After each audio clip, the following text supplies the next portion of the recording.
Before the divines ever taught mortals to pray, the Daedric Princes were already ancient, and the most unsettling truth buried in the oldest texts of Tamriel is this: the gods you were told to fear were never the ones you should have feared.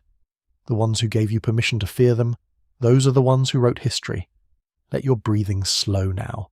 There is no urgency in what follows, no race to reach a conclusion. What we are doing tonight is something quieter, something that demands patience the way archaeology demands patience. Brushing centuries off buried things one careful stroke at a time, you do not need to hold any of this tightly. Let the words arrive the way wind arrives, moving through you without asking permission. Somewhere, in the deep cosmological architecture of a universe called Nirn, there are forces so old that the word ancient loses all meaning in their vicinity. These are the Daedric Princes, 17 sovereign entities who exist outside the mortal realm in their own planes of oblivion, each one a consciousness vast enough to contain entire civilizations within its dreaming. They have been called demons, they have been called corruptors, they have been called the adversaries of all that is good, the tempters of the weak, the lords of chaos. These names were given to them by beings with an interest in giving them those names. That is the thread we follow tonight. Not the Daedra themselves, not yet, but the space between what they are and what they were called. Because in that gap, in that careful arrangement of language and liturgy and imperial decree, something was buried. And what was buried was the truth that the divines, for all their claims to benevolence, needed a villain. Needed it the way any power structure needs a villain. To justify the walls, to justify the rules, to justify the quiet removal of anyone who asked inconvenient questions. Close your eyes, if you haven't already. Feel the weight of the mattress beneath you, the cool softness of the pillow at the back of your neck. We're going a long way back tonight, past the Third Era, past the Second, past the whole orderly procession of Septim Emperors and their gold-clad divines. We're going back to a time before the lie was finished being built, when the architecture of moral cosmology in Tamriel was still wet clay, still being shaped by hands that knew exactly what they were doing. The Daedra, the gods, the Empire of Cyrodiil enshrined in their white gold tower, whose 8 faces look down from every chapel in every city. They made a choice, or rather, they made a sacrifice. They gave up something of their infinite nature to help shape the mortal world, to anchor themselves to it, to become in some sense diminished by the very act of creation. The Daedra did not make that choice. They remained whole. They remained themselves. And it is worth sitting with that for a moment before we go further. Think about what it means to call something evil because it refused to diminish itself. Think about what it reveals about the ones doing the calling. The Daedric Princes did not participate in the creation of the mortal plane. They stood apart. They watched. And later, when mortals stumbled into existence and began building their first temples, their first hierarchies, their first stories about what the cosmos meant, the Daedra were already there, already inside the narrative, already positioned as the loving creators. The Daedra arrived to mortals as strangers, as outsiders. And outsiders, in any civilization that depends on consensus, are always the first candidates for the role of monster. The question that sits at the centre of everything we will explore tonight is deceptively simple. Was the Daedric evil a discovered truth, or was it a manufactured one?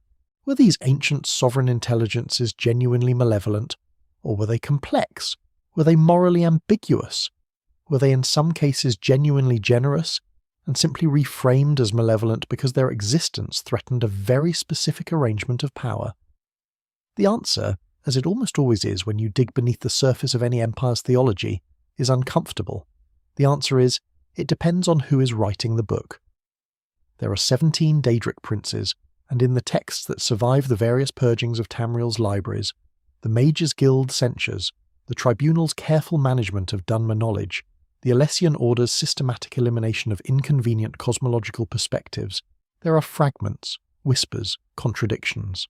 An account here that describes Azura as a protective mother of mortals, a passage there that frames Meridia not as a goddess of life, but as a being so horrified by the undead that she positioned herself against them at great cost to her own power.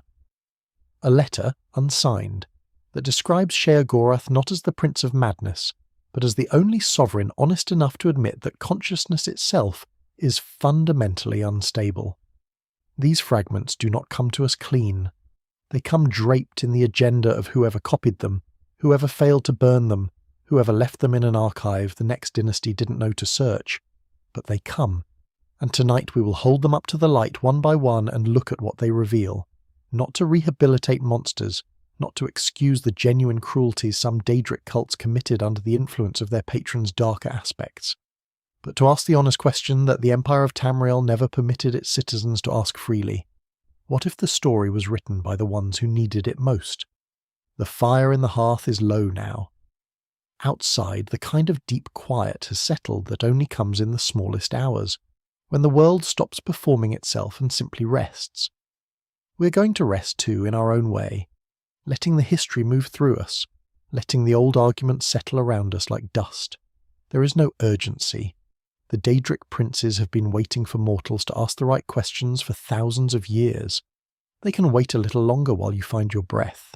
In the beginning, or rather before the beginning, in the formless void the ancient Elnathe called the Void, and the Khajiit named the pre-creation darkness, the space before Mundus, there were only the Et'ada, the original spirits, beings of pure unfiltered reality, without form, without function, without the diminishment that creation would later impose on those who chose it. From this original congress of infinite spirits, two broad families would eventually emerge, those who became the Aedra, who would sacrifice themselves into the framework of the mortal world, and those who would not. The ones who would not are what we call the Daedra. And the first thing to understand is that in that original moment, the choice not to sacrifice was not inherently sinister. It was simply a choice. The Daedra said no to a particular bargain, and from that refusal everything else followed. You are breathing more slowly now. You can feel it, the small loosening in the chest, the way the thoughts that were sharp when you lay down have softened at their edges. Let them soften further. We are in no hurry. History is patient. The oldest truths are the most patient of all. They have waited this long. They will wait through whatever remains of tonight while you rest. The Chimer did not leave the Somerset Isles in secret. They left openly, in the way that only the truly convinced leave, with the specific, unhurried certainty of people who have already had the argument in their own minds and resolved it. They were not refugees. They were not exiles, at least not initially. They were theologians who had decided, after careful consideration, that the cosmological framework of Aldmeri society was too small for what they now understood to be true, and the entity who had given them that understanding was Azura. Not through scripture, not through institutional doctrine, through direct contact, which is the kind of contact that does not require intermediaries, and therefore makes intermediaries nervous. The Somerset Isles in that era were not the isolated, self-satisfied paradise they would later become. They were the centre of the Aldmer world, the inheritors of the original elven civilization, the keepers of the oldest traditions, the society that had built its entire cultural architecture on the premise that their blood was the most refined version of mortal consciousness available. The Chimer who left were, in many ways, the intellectual elite of that society. Scholars, theologians, the people who had been permitted the deepest access to the accumulated knowledge of the Aldmer, and who had used that access to arrive at conclusions the Aldmer establishment found threatening. This is a pattern that repeats across civilizations. The most dangerous dissenters are always the ones who have read everything the establishment considers authoritative and found it insufficient.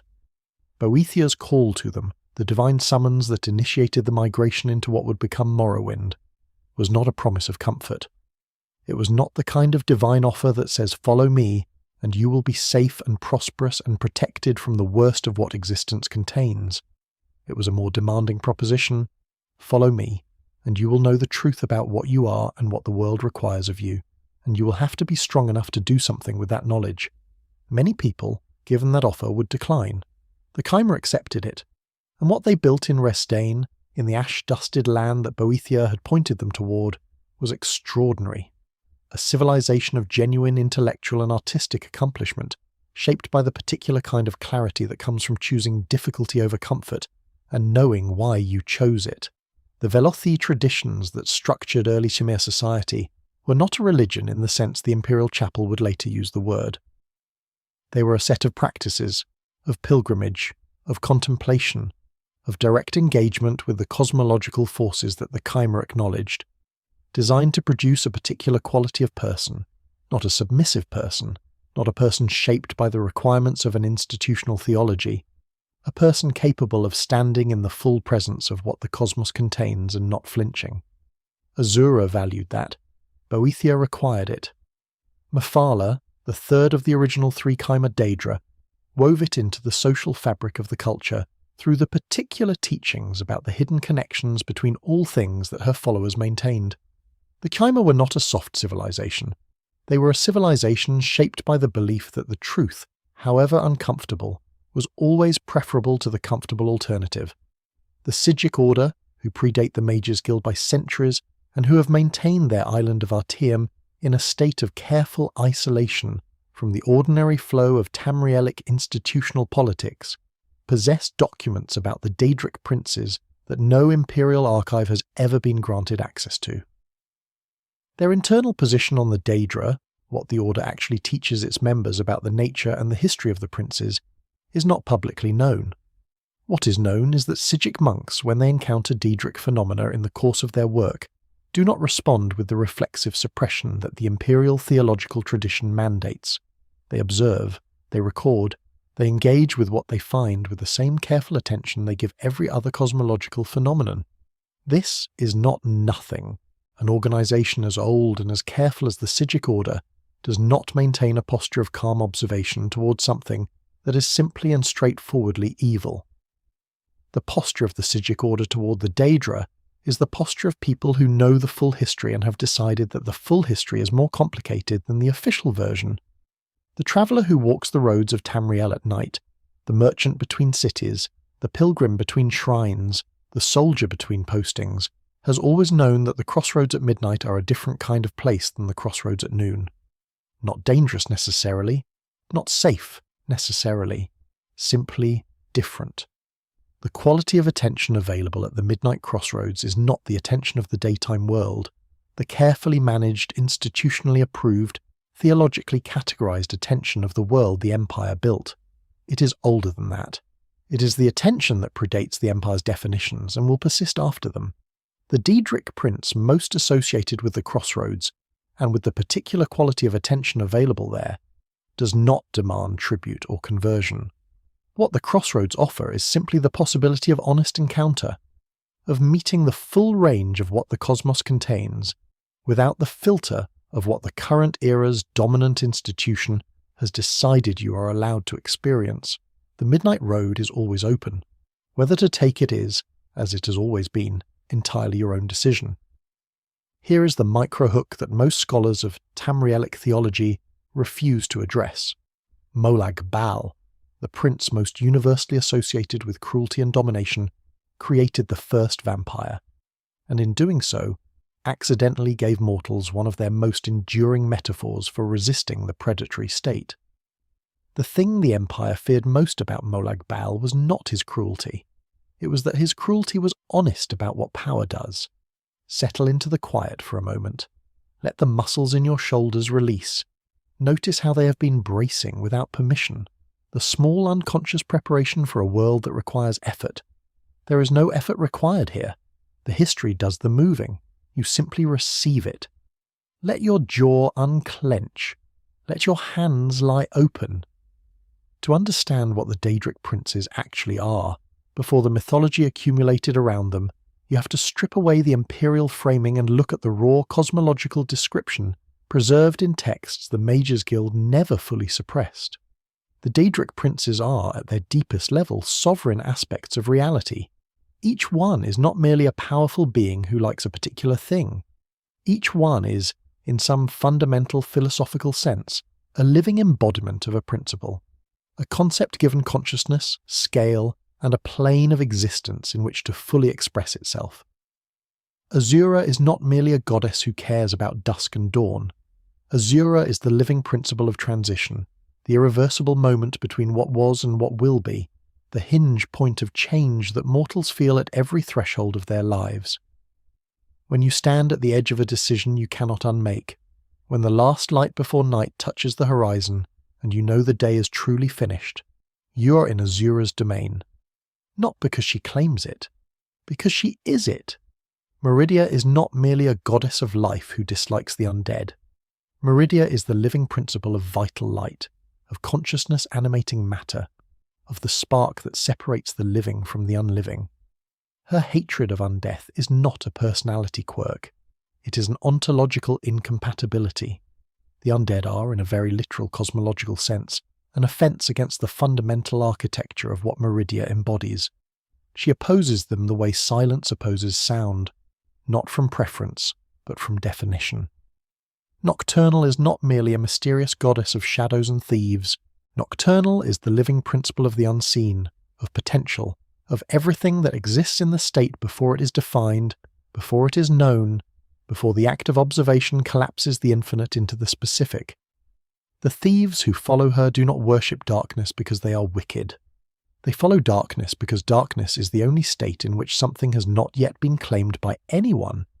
In the space of the unseen, everything still belongs to itself. It is worth pausing here for a moment. Because what this means, what the raw cosmological truth beneath the Imperial Theology actually suggests, is that the Daedric Princes are not adversaries of the mortal world in the way a villain is an adversary of a protagonist. They are aspects of reality that mortals encounter whether they acknowledge them or not. The transitions of their lives, the vital fire in their blood, the uncertainty that precedes every choice. These things exist regardless of which gods the White Gold Tower endorses. The Daedra do not need permission to be present in mortal experience. They are woven into the fabric of it, and perhaps that, more than anything else, is why the Empire needed to call them evil.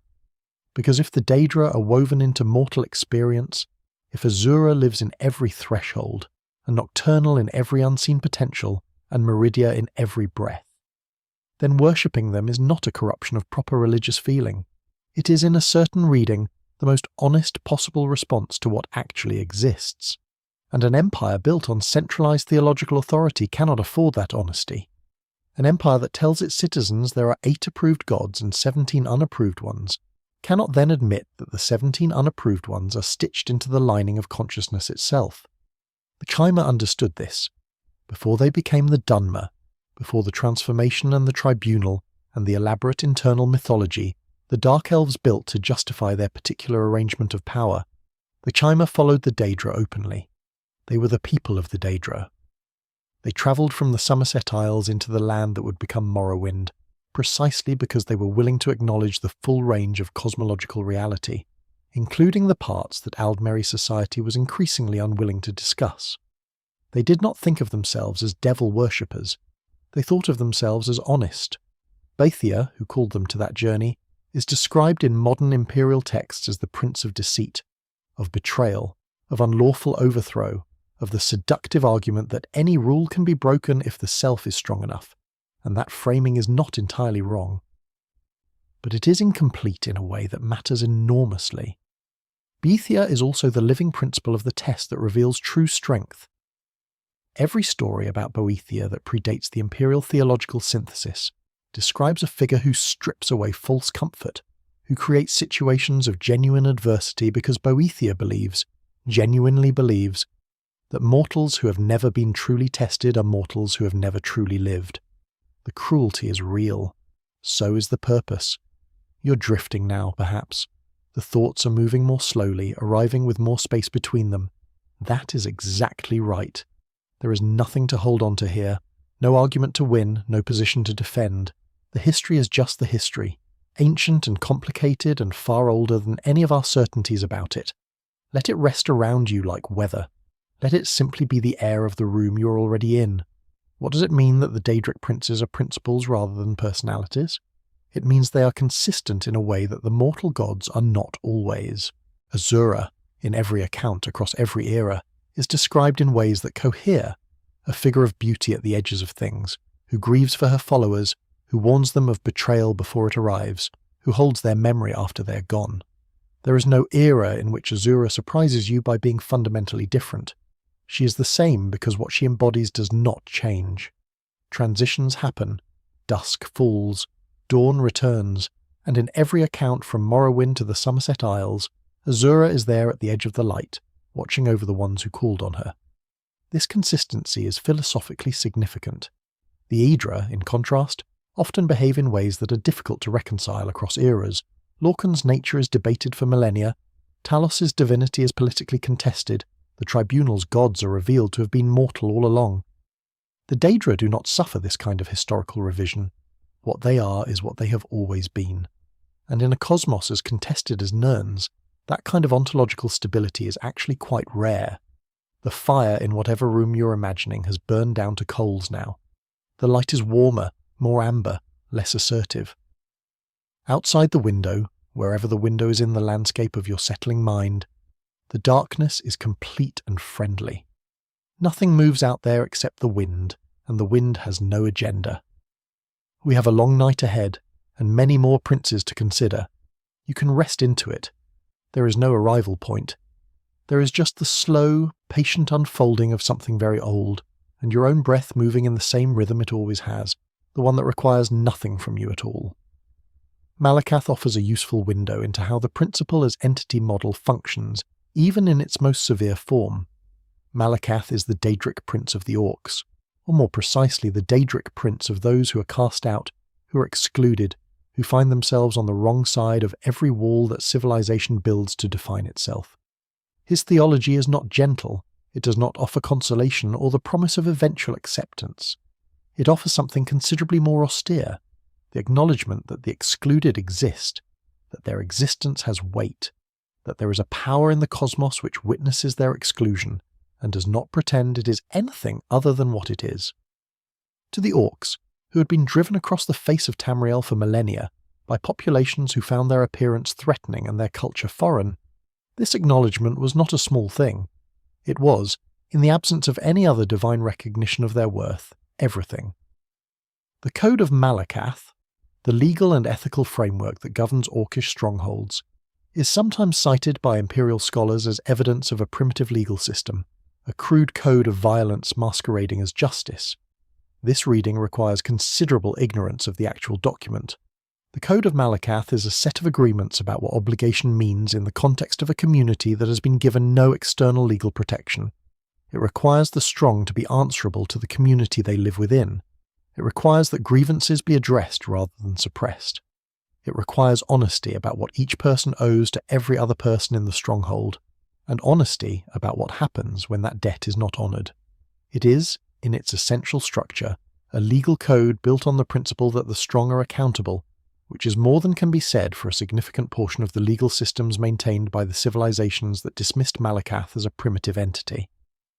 Clavicus Vile provides the most dramatically clear illustration of what a Daedric principle looks like when it operates through pure mechanism. He is the prince of bargains and deals, of the wish granted and the cost concealed, of the agreement that is technically satisfied in ways that produce outcomes the mortal did not intend. He is, in the clearest terms, the living principle of what contracts do when the parties to them have unequal access to information. This is a genuine phenomenon. It operates in mortal civilization every day, in every market, in every legal system, in every relationship where one party understands the terms better than the other. Clavicus Vile is not inventing this. He is embodying it. The wish-granting tradition he participates in is the concentrated, cosmologically amplified version of something mortals do to each other routinely at much smaller scales. His artifact, the Mask of Clavicus Vile, is one of the most revealing objects in the entire Daedric catalogue. It makes the wearer more persuasive, more agreeable, better at the specific social technology of making other people want to do what the wearer wants them to do. It is, in short, a charm, a tool of social manipulation whose operating principle is the same as every charm that mortal society produces through the ordinary means of socialization, aesthetic cultivation, and the patient construction of likeable personas. Clavicus Vile did not invent manipulation, he distilled it. And the fact that the distillation is uncomfortable to look at directly is itself informative. The discomfort is not produced by the mask. It is produced by the recognition of something familiar. Barbas, the dog companion of Clavicus Vile, is one of the most revealing supporting details in the entire Daedric catalogue, and he is almost never discussed with the seriousness he warrants. Barbas is a Daedra, a fragment of Clavicus Vile's own essence, given a form that is maximally approachable by mortals, maximally readable as loyal and benign. but Barbas is also the part of Clavicus Vile that is capable of the conversation that Clavicus Vile himself cannot easily have, the part that wants to warn mortals about the cost of what they are about to agree to, that wants to complicate the simple transaction, that wants to introduce the kind of pause for reflection that the deal itself does not provide. Barbas and Vile in tension with each other are, together, a more complete entity than either would be alone, the seductive offer, and the voice that says wait. The combination is not unique to Clavicus Vile. It is the structural logic of every significant decision any mortal has ever made, externalized into two beings who must travel the same road while disagreeing about the direction. The mortal cultures that maintained the most sophisticated relationships with the Daedric Princes tended to develop what scholars of comparative theology call the doctrine of partial alignment, the understanding that an entity can be genuinely beneficial in some of its aspects and genuinely dangerous in others, and that wisdom consists in knowing which is which, rather than in categorical acceptance or rejection. The Chimer, the Khajiit, and the various Orcish theological traditions all exhibit this structure. They do not worship the Daedra as unconditionally good. They engage with them as genuinely complex, as powerful in ways that require careful navigation, as sources of things that mortals need in full awareness of what the access costs. This is a more demanding theological position than either the imperial model of categorical rejection or the naive model of unconditional devotion. It requires ongoing discernment. It requires the willingness to hold contradictions without resolving them prematurely. It requires, in the end, exactly the kind of clear-eyed engagement with the full complexity of reality that the Daedric Princes themselves, in their various ways, have always asked of the mortals who sought them out. The most devastating thing in the theological record of Morrowind is not the ash storms, not the Red Year, not the disappearance of the Tribunal's godhood. It is a single sentence attributed to Azura, spoken to the Chimer people she had claimed as her own, centuries before any of the catastrophes arrived. I have seen what is coming, and I am sorry I could not make you believe me. That is not the warning of a demon. That is the grief of a mother. Rest your arms at your sides. Feel the weight of them. The genuine heaviness of a body that has been working all day, carrying the particular invisible load that waking life asks of everyone. Set it down now. Let it sink.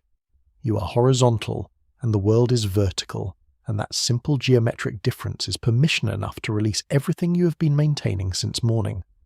To understand Azura properly, to understand why she matters so much to the question of whether the Daedra were ever actually evil, you have to understand what she was to the Chimer before the Tribunal displaced her. She was not a fringe deity, not a cult figure, not the sort of entity that rational society tolerates in its eccentric corners. She was central. She was the Lady of Twilight and Dawn, the Mother of the Rose, the anticipation of Sotha Sil, which is itself a title that tells you something profound about the theological architecture of early Dunmer cosmology. The Tribunal gods were understood not as replacements for the Daedra, but as anticipations of them. Shadows cast by the Daedric originals into mortal form, and Azura was the origin whose mortal shadow was Sotha Sil, the clockwork philosopher, the artificer of the clockwork city, Sotha Sil who would eventually betray her. Sotha Sil, Almalexia, and Vivek. The three mortals who used the divine tools stolen from Lorcan's heart to elevate themselves to godhood, committed what Azura's text described not merely as theft or hubris, but as a specific category of cosmic violation. They took the divine spark that had been crystallized from the heart of a dead god, and they used it to simulate what they had not earned. They became gods by extraction rather than by nature. And the cosmological consequence of that, the thing that Azura had foreseen, was that the power would not hold, could not hold, because divinity borrowed from the wrong source is not divinity, it is debt. Azura's response to the Tribunal's apotheosis is documented in the lessons of Vivek, filtered through Vivek's own extremely unreliable voice. But even there the essential shape of it survives. She appeared to them, and she pronounced what the text calls a curse. The Chimer were transformed, their golden skin darkening to the ash-grey of the Dunmer, their eyes changing from the gold of their ancestors to the deep red that would define the Dark Elves for the rest of recorded history. The Tribunal's devotees called this a mark of divine judgment, The tribunal itself suppressed most direct discussion of it. But in the oldest Azuran texts, in the devotionals of the Morag Tong's spiritual predecessors, the transformation is described differently. It is described as Azura refusing to let the lie go unmarked, not as punishment, but as revelation. If they will not be what they were, let them at least look like what they became. There is something in this that pulls at the question of cosmic justice in a way that the Imperial theological framework cannot easily accommodate. Because if Azura had been simply a demon, simply a malevolent entity delighting in mortal suffering, the appropriate response to the tribunal's hubris would have been to exploit it, to encourage it, to let it spiral into the worst possible consequences unchecked. Demons, in the classical theological model, are tempters. They want you to sin so you will fall further. But Azura's documented behaviour is the opposite, she warned. She grieved. She marked the transgression visibly so that everyone who encountered the Dunmer for the rest of eternity would know that something had gone wrong here. Not to humiliate them, but to make the lie impossible to complete. Sit with that. An entity with the power to simply allow a civilization to destroy itself, who instead made sure the destruction would be legible, who transformed an entire people's physical appearance specifically so that no future generation could pretend the tribunal's transgression had not happened. This is not the behaviour of a destroyer. This is the behaviour of something that cares about truth in a way that transcends what truth costs the one insisting on it. The Nerevarine prophecy, which runs through the fabric of Morrowind's history like a deep root, is Azura's longest recorded act of sustained investment in mortal welfare. For the better part of 3 millennia, she maintained the possibility of correction. She kept alive the prophetic framework through which the tribunal's theft could be undone, through which Dagoth-Ur could be stopped, through which the Dunmer people could be freed from the slow spiritual dependency their divine rulers had created in them. The Nerevarine is not, in the cosmological record, a warrior, or even a hero in the conventional sense. The Nerevarine is a vehicle for Azura's refusal to accept that what was broken could not be repaired. The player who steps into that role in the third Elder Scrolls game does so as an amnesiac prisoner, chosen not for strength or virtue, but for their nature, as an incarnation capable of bearing what Azura prepared across those thousands of years. And the moment of their meeting, when Azura speaks directly across the barrier of oblivion into mortal awareness, is described in the game's dialogue with a warmth and a specificity that sits very uncomfortably next to the category of demon that the Imperial Chapels assign her. She says, "I have been waiting, not I have been plotting, not I have been scheming, waiting."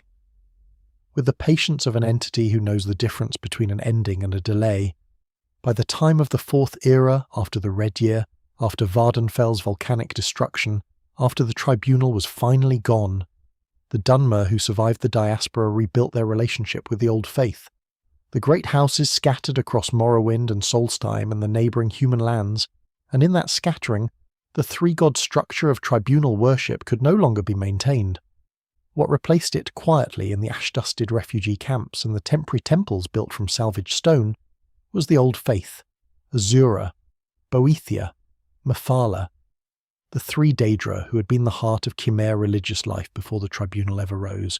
The people did not need to be converted back to them.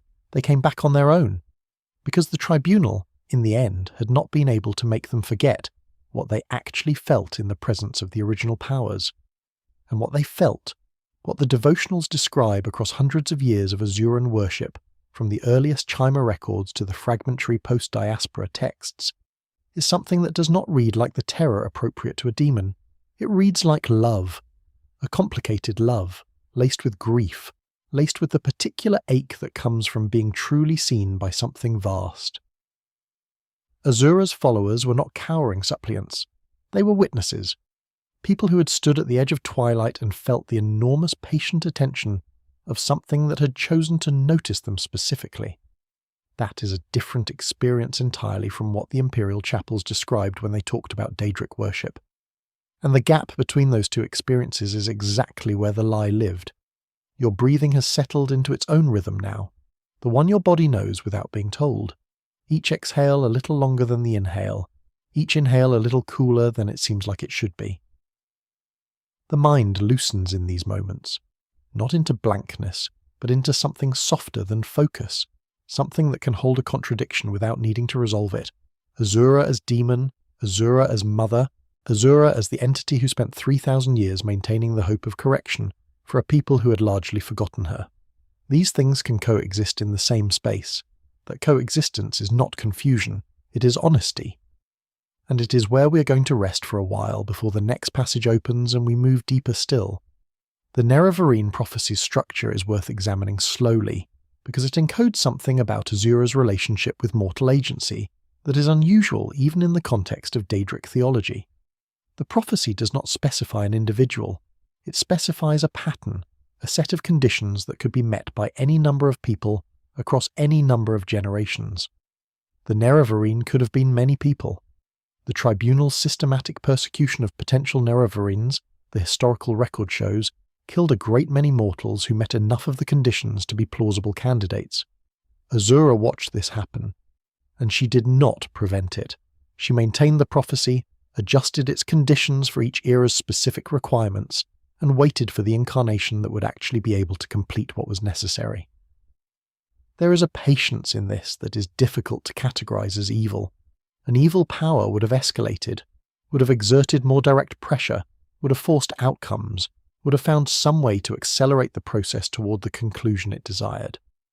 Azura did none of this. She waited with the patience of an entity for whom 3,000 years is a duration that can be held without urgency, and she maintained the conditions for correction without imposing them. The Nerevarine, when they finally arrived, was not coerced. They were invited. They could have refused. The prophetic framework Azura maintained was not a trap. It was a door, kept open across the entire span of Morrowind's recorded history, in case anyone ever chose to walk through it. The specific words Azura uses in canonical text when she speaks of the Dunmer are worth examining even through the filtered medium of translations and redactions. They are the words of someone who considers the relationship personal, not managerial, not the language of a patron managing a client population. The words of an entity who has watched a particular group of people across thousands of years, who has seen them at their best and their worst, who witnessed their transformation from Chimer to Dunmer and chose to understand it as her own grief as much as their punishment. The distinction between punishing someone and grieving over the choices that make punishment the only honest response, that distinction is not a small one. The divines, in the theological accounts that survive, do not grieve over their worshippers in this way. They bless, they withhold blessing, they reward obedience and permit consequences for disobedience. The relationship is hierarchical. Azura's relationship with the Dunmer in the texts is something more complicated than that, and therefore something more honest. By the time of Skyrim's era, the shrine of Azura that stands in the mountains south of Winterhold has become a place of pilgrimage for the Dunmer diaspora. The elves who travel there, the displaced, the exiled, the ones who left Morrowind after the Red Year and found themselves strangers in a land that had no particular reason to welcome them, come not because the shrine offers power. They come because it is the one place in Skyrim where something remembers who they were, where the specific quality of attention that Azura directs at her people is available to people who are far from the geography that shaped them. The humans of Skyrim who encounter the shrine find it peculiar, an enormous stone figure of an elven goddess standing alone in the snow, slightly incongruous in a landscape of Nord theological sensibilities. The Dunmer who find it in their wandering find something else entirely. They find recognition, and in the specific quality of loneliness that exile produces, recognition is the most generous thing any power can offer. Here is what the 9 divines never address in any canonical imperial text. When Molag Bal devised the first undead plague and began pulling Tamriel's dead into his dominion of cold domination, it was not Akatosh who stood against him. It was not Zenithar or Dibella or any of the approved 8. It was Meridia, a Daedric prince who, according to the very theology that calls her a demon, had no reason to help mortals at all. She did it anyway. For 1,000 years before the Empire acknowledged the crisis, she did it anyway. Let that settle into the quiet of wherever you are. Feel the pillow beneath your head, the specific temperature of the air on your face slightly cooler than the rest of you. That small coolness is a kind of orientation, a reminder of where you are, which is here, which is safe, which is a place where old arguments between cosmos-scale beings can be examined without any urgency whatsoever. Meridia is catalogued by the Imperial Divines as the Lady of Infinite Energies, a euphemism that softens what the older texts describe more directly. She's associated with light not in its gentle, candle-warm sense, but in its fundamental physical sense, the energy that permeates living matter, the animating principle that differentiates a living cell from a dead one. Her plane of oblivion is described in the rare accounts of mortals who survived visiting it as a place of almost unbearable brilliance, where the light is not illumination but substance, where the light is what the plane is made of, where you do not stand in it so much as stand within it, aware that the distinction between the light and yourself is becoming unclear. Her opposition to the undead is therefore not a stance. It is a physical incompatibility written into the nature of what she is. The undead, bodies animated by Molag Bal's necromantic principles, or by the ideal masters, or by the casual dark magic of ambitious mortals, represent what Meridia's texts call the corruption of vital light. A living body is a vessel through which Meridia's energy moves freely, the way water moves through a river. When that body dies and is reanimated by external force, the energy is replaced by something else, something cold, something that mimics the flow without participating in it. To Meridia, this is not merely unpleasant. It is the deepest possible violation of what she embodies. The one artifact she permitted mortals to carry into the world, the blade called Dawnbreaker, is an extraordinarily revealing object in this context. Because Meridia did not enchant it as a weapon of conquest or domination, she enchanted it specifically as a tool for addressing the undead. Any other killing it does is incidental. The purpose of the blade is singular, to carry her light into places she cannot reach directly, to give a mortal the ability to do what she has been doing since before the First Era, pushing back against the occupation of living matter by the wrong kind of energy. She trusted a mortal with that purpose. She handed them a piece of herself, literally, and sent them into the dark. And then, when the task was done, she let them keep it. The contrast with Molag Bal at this point is worth dwelling on, not to simply vilify him, but to understand the structural difference between what these two princes represent cosmologically. Molag Bal, the king of rape in the most ancient and most honest translations of his title, is the living principle of domination, of the will of the strong imposed on the existence of the weak, of hierarchy enforced not by merit or by agreement, but by the simple application of overwhelming force. He does not create, he collects. His realm of Cold Harbour is described in every account as a mirror of Nirn, a cold, dead, grey reflection of the mortal world, populated by the subjugated souls of mortals who were too depleted by his influence in life to resist his claim on them in death. And here is what makes Meridia's opposition to him so extraordinary. She is a Daedric prince, opposing another Daedric prince over the welfare of mortals. Not because mortals are her followers, though some are. Not because she's been asked to by divine authority, no such authority compelled her, but because the undead she is clearing from Nirn are mortal souls that Molag Bal has subjugated, and she finds the subjugation of living things by dead force offensive in a way that bypasses theology entirely and arrives at something that, if you strip away the cosmological language, looks a great deal like conscience. If you are drifting now, let yourself drift. There is no grade for remembering the exact sequence of these things. The broad shape of it is what matters, and the broad shape is this. A being the Empire called a demon spent millennia doing the work that the approved gods either could not or would not do. She did not ask for temples. She did not require a feast day in the imperial calendar. She asked only that the ones who carried her light carry it with the understanding of what they were carrying, and when they did, she thanked them. In the tongue of her own sphere, with the warmth of something that does not pretend warmth is weakness. If these stories are keeping you company on the edge of sleep, and you want them to be waiting when you return tomorrow night, the channel appreciates your presence. A subscription is just the quiet agreement to let the stories continue. The mortal who retrieved Dawnbreaker in the events of the Fifth Era conflict, the crisis that involved the return of Alduin and the last Dragonborn, received Meridia's attention in a way that the game's design encodes with remarkable emotional specificity. She lifted them into the sky, not metaphorically, not symbolically. She raised a mortal body into the air and spoke directly into them, at a volume and an intimacy that the game signals as unusual even by Daedric standards. Most princes communicate through shrines, through dreams, through intermediaries. Meridia reached down and held the person she needed, and when it was over, she returned them gently, as if she knew how disorienting the contact had been, as if she cared about the landing. What are we to do with a demon who cares about the landing?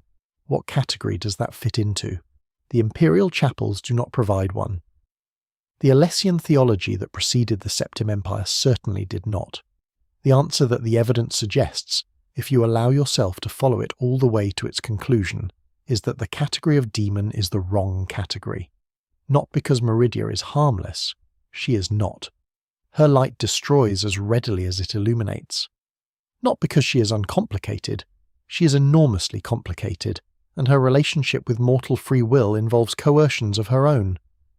But because the category of demon was never built to contain the reality of what she is.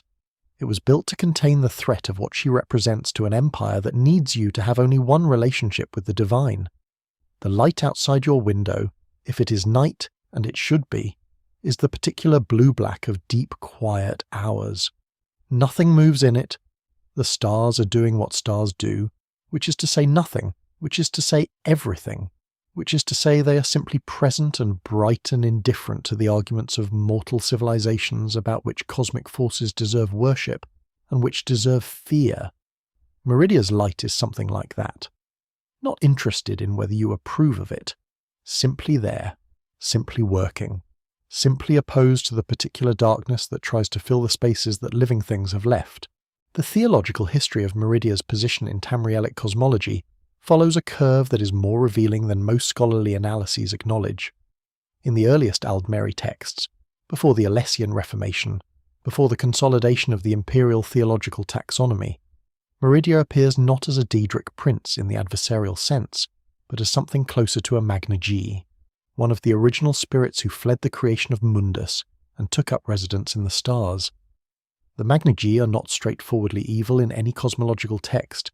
They are simply presences, stellar intelligences who watch the mortal world from outside it, who did not participate in creation in the way the Daedra did, who exist in a relation to Mundus that is more observational than interventionist. That Meridia was grouped with the Daedra rather than the Magna G is a taxonomic decision. A classification made at some point in the First Era that reflects the requirements of a particular cosmological model rather than an objective assessment of what she is. The Vigilance of Stendarr, the mortal organisation dedicated to hunting Daedric influence in the Fourth Era, have an uncomfortable relationship with Meridia's temples. On paper, Meridia is a Daedric prince, and therefore falls within the Vigilance mandate. In practice, attacking the followers of a prince who has spent recorded history opposing the undead plague that is the Vigilance primary concern creates a theological absurdity too embarrassing to pursue directly. The Vigilance internal documents, where they survive, contain a category that is never acknowledged publicly: tolerated Daedric contact. Meridia's followers are in it. This private acknowledgement that the official taxonomy does not map cleanly onto the actual behaviour of the entities being taxonomized exists precisely because the taxonomy was always a policy document rather than a cosmological truth. The Cold Harbour Compact, the informal agreement between Meridia and a coalition of mortal mages and Daedric entities during the events of Elder Scrolls Online to stand against Molag Bal's plane meld, is the most dramatic example in the documented record of a Daedric prince, forming a working coalition for the protection of the mortal world without any institutional religious framework requiring it.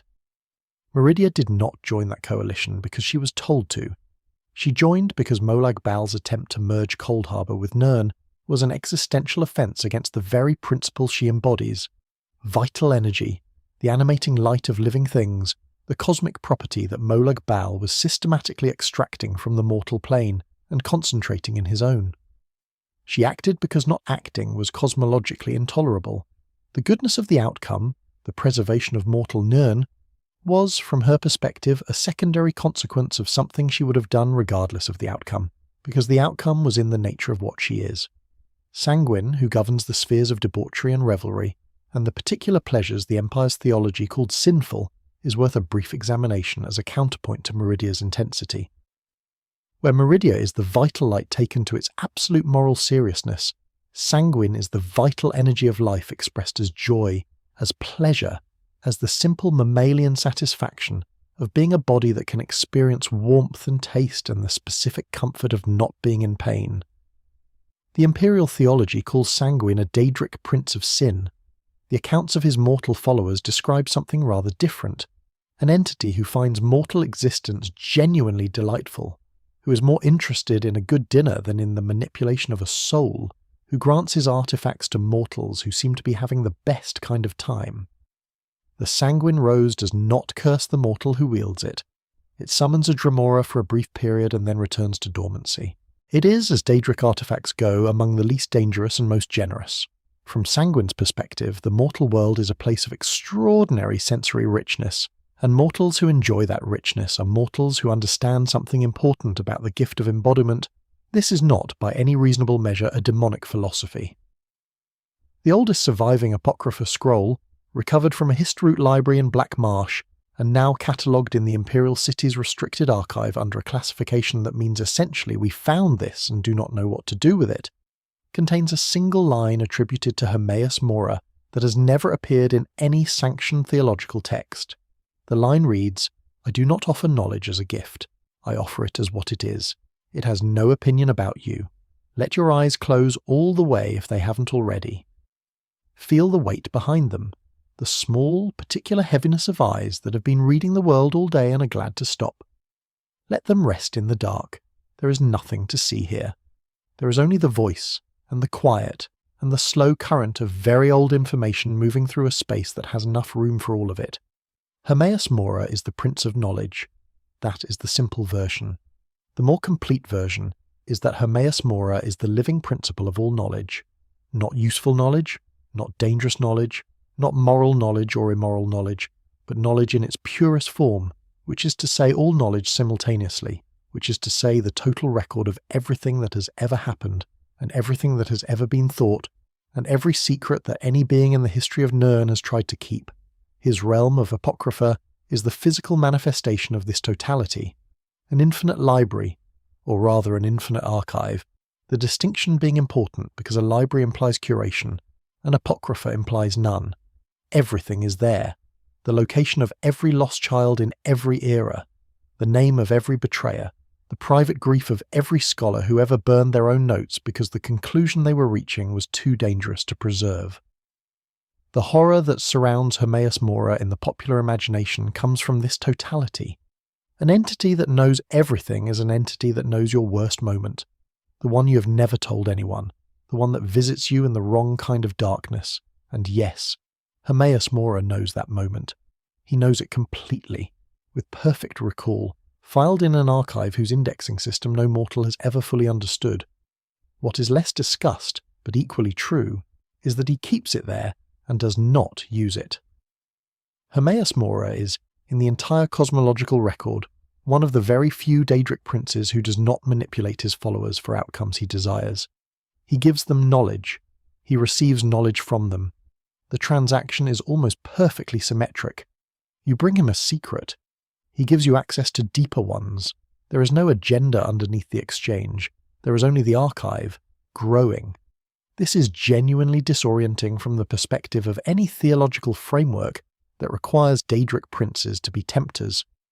Hermaeus Mora does not tempt. He does not encourage bad decisions or reward vice, or provide tools specifically designed to corrupt. He provides information and then watches, with what can only be described as scholarly interest, what the information does to the being that receives it. If a mortal takes dangerous knowledge and uses it destructively, Hermaeus Mora's position is not delight. It is documentation. He adds the outcome to the archive. He notes what that knowledge did and where it went and how long the consequences lasted. His is the perspective of the archivist who has been archiving long enough to understand that good and evil are categories that mortal civilizations invent and reinvent, and that the archive predates all of them. The Dragonborn in the events of Dragonborn, the expansion of the Skyrim story that takes place on Solstheim, navigates Hermaeus Mora's Apocrypha repeatedly, drawn in through black books that function as portals between Nirn and the archive. The experience is described as intensely disorienting. The shifting corridors, the tentacled servitors, the sense of being observed by something that perceives you not as a person, but as a source of potentially interesting new information. And yet Mora never threatens the Dragonborn without cause, never impedes them without purpose. He uses them, yes, uses their Dragonborn nature as a tool to retrieve something he needs from an unwilling holder. But the use is clean, transactional. When it is complete, he releases them. There is no lingering claim, no debt, no conversion to his service. He got what he came for. So did they, more or less. The archive is larger, the mortal is wiser. Both parties exit the transaction more complete than when they entered it.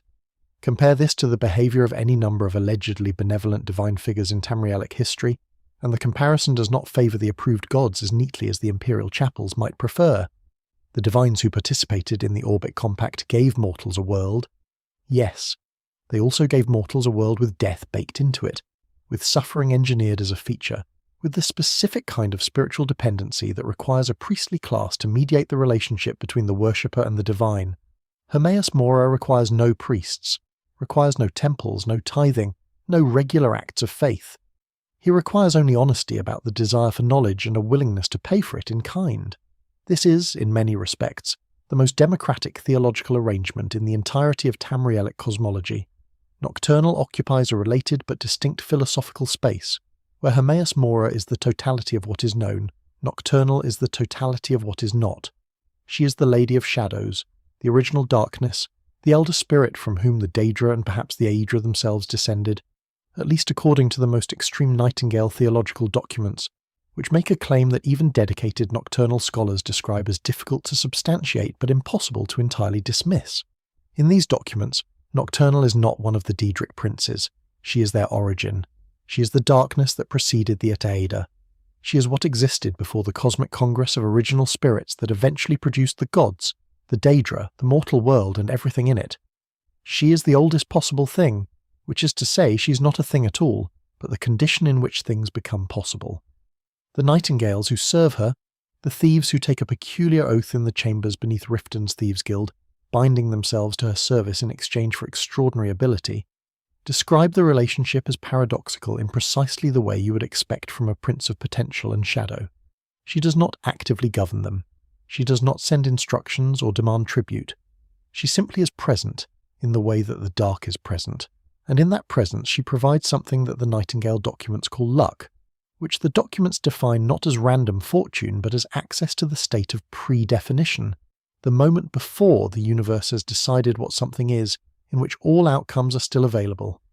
To be blessed by Nocturnal is to move through life in a state of perpetual almost decided, in which the worst outcomes somehow fail to fully crystallize. It is an extraordinary gift. It is also, the documents note with characteristic understatement, a gift you will be paying for after death, in the Evergloam, for quite some time. The honesty of that transaction is itself interesting. Nocturnal does not conceal the cost. She does not promise eternal reward or hide the nature of the obligation. The Nightingale Oath is among the clearest theological contracts in any documented Tamrielic tradition. This is what you receive, this is what it costs, the cost comes later, and you will know exactly what you agreed to when it arrives. The Imperial Chapels, meanwhile, maintain a relationship with their congregants that involves a great deal of ambiguity about what precisely the divine promises and what precisely is required in return. The Daedric transaction is more explicit. Perhaps that is another reason the Empire preferred to call it evil. You are very still now, the kind of still that comes after the body has stopped negotiating with wakefulness and simply accepted that sleep is the only sensible destination. There is a particular quality to this stillness. It is not the stillness of waiting, not the held breath of anticipation. It is the stillness of arrival. The archive of Hermaeus Mora notes your position and files it without comment. Nocturnal's shadow has settled around the room like a comfortable thing, like the dark is simply what the room defaults to when the performance of the day is finished.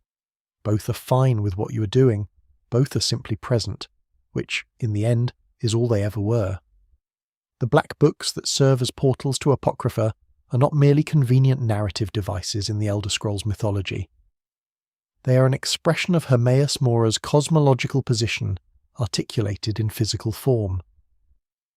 A black book is a piece of knowledge that has been made into an object, a text that contains not just information, but the experiential reality of that information, such that to read it is to enter it. This is what Hermaeus Mora believes all knowledge is at its deepest level. Not inert data, not a collection of facts that can be stored separately from the consciousness that holds them.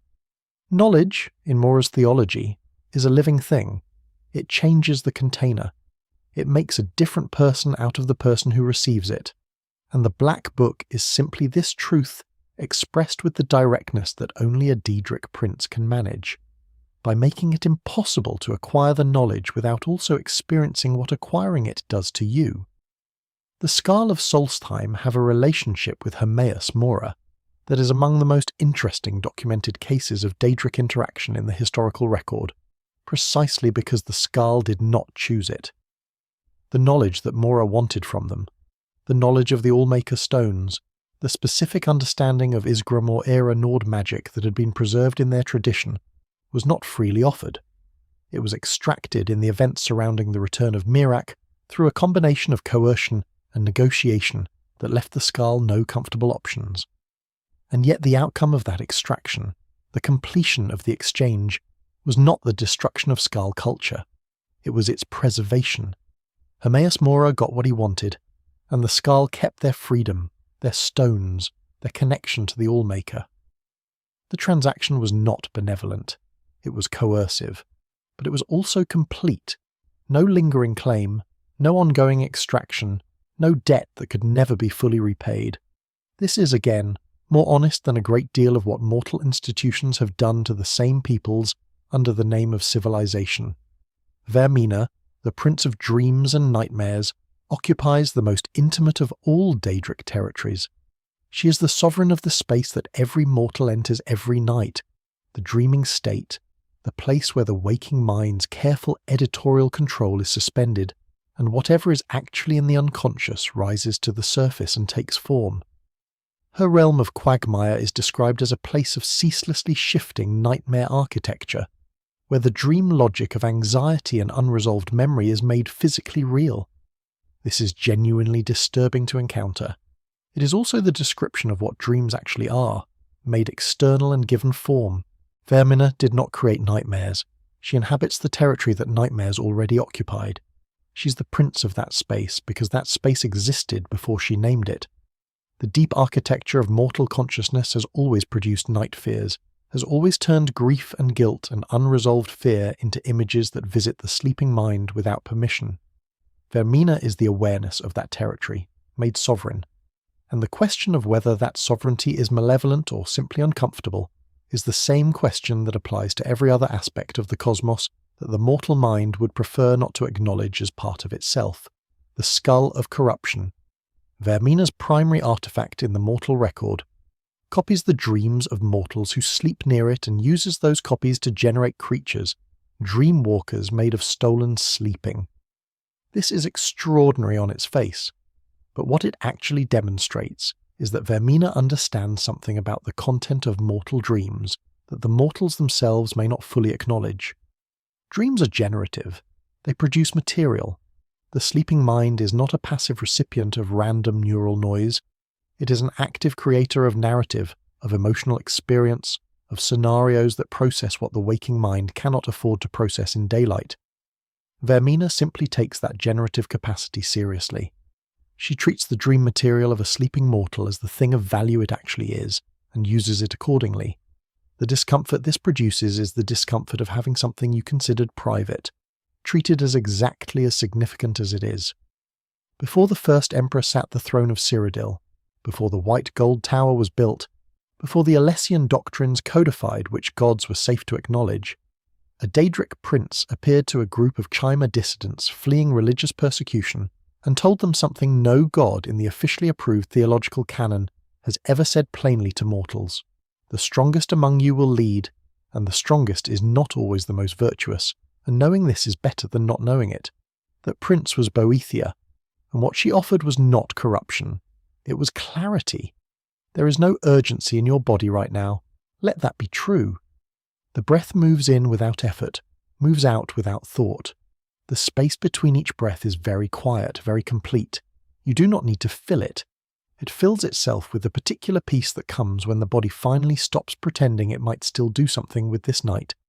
There is nothing to do. There is only the voice and the history and the slowly lengthening pauses between one thought and the next. Boethiah is the Prince of Deceit in modern imperial classification. She is the patron of plots, of conspiracies, of the deliberate overthrow of those in power by those who want the power instead. She is associated with betrayal, with the ruthless elimination of rivals, with the kind of moral flexibility that lets you do to others what you would call unforgivable if done to you. All of this is accurate, and all of it is incomplete in a way that changes what it means. The Chimer she called out of the Somerset Isles were not criminals. They were not the lowest of their society, not the dispossessed, not the ones with nothing to lose. They were, in many accounts, theologians, precisely the people who had thought most carefully about the nature of the gods and arrived at conclusions that Aldmeri society found threatening. Boethiah did not recruit them for their capacity for violence. She recruited them for their capacity for honest thinking, and what she told them, in the various texts that survive the journey into Morrowind, is a theology of power that is so unflinching that most scholars who encounter it for the first time mistake it for nihilism. What Boethiah teaches is not that morality is meaningless. What she teaches is that the pretense of moral neutrality in power relationships is a lie, and a dangerous one, because it allows those who hold power to do so without acknowledging the full cost of what power requires. Every ruler in the history of Tamriel maintained their position by doing things that would have been called evil if done by someone without the authority to call them necessary. The Septim emperors destroyed cities. The tribunal suppressed knowledge, manipulated their people's spiritual resources, and created an entire theological architecture specifically to ensure that Dunmer worshippers would never have the independence that comes from direct divine contact. The Aldmeri Dominion committed acts against human populations that the historical record still struggles to look at directly. All of these were done under the banner of legitimate authority. All of them were called necessary. None of them were possible without the specific machinery that Boethiah describes openly, and the approved gods describe with the kind of institutional distance that allows everyone to maintain the comfortable fiction that governance is something other than the organized exercise of force by whoever currently holds the most of it. Boethiah does not hold that fiction. She names the machinery. She says, here is what power actually is. Here is what it actually costs.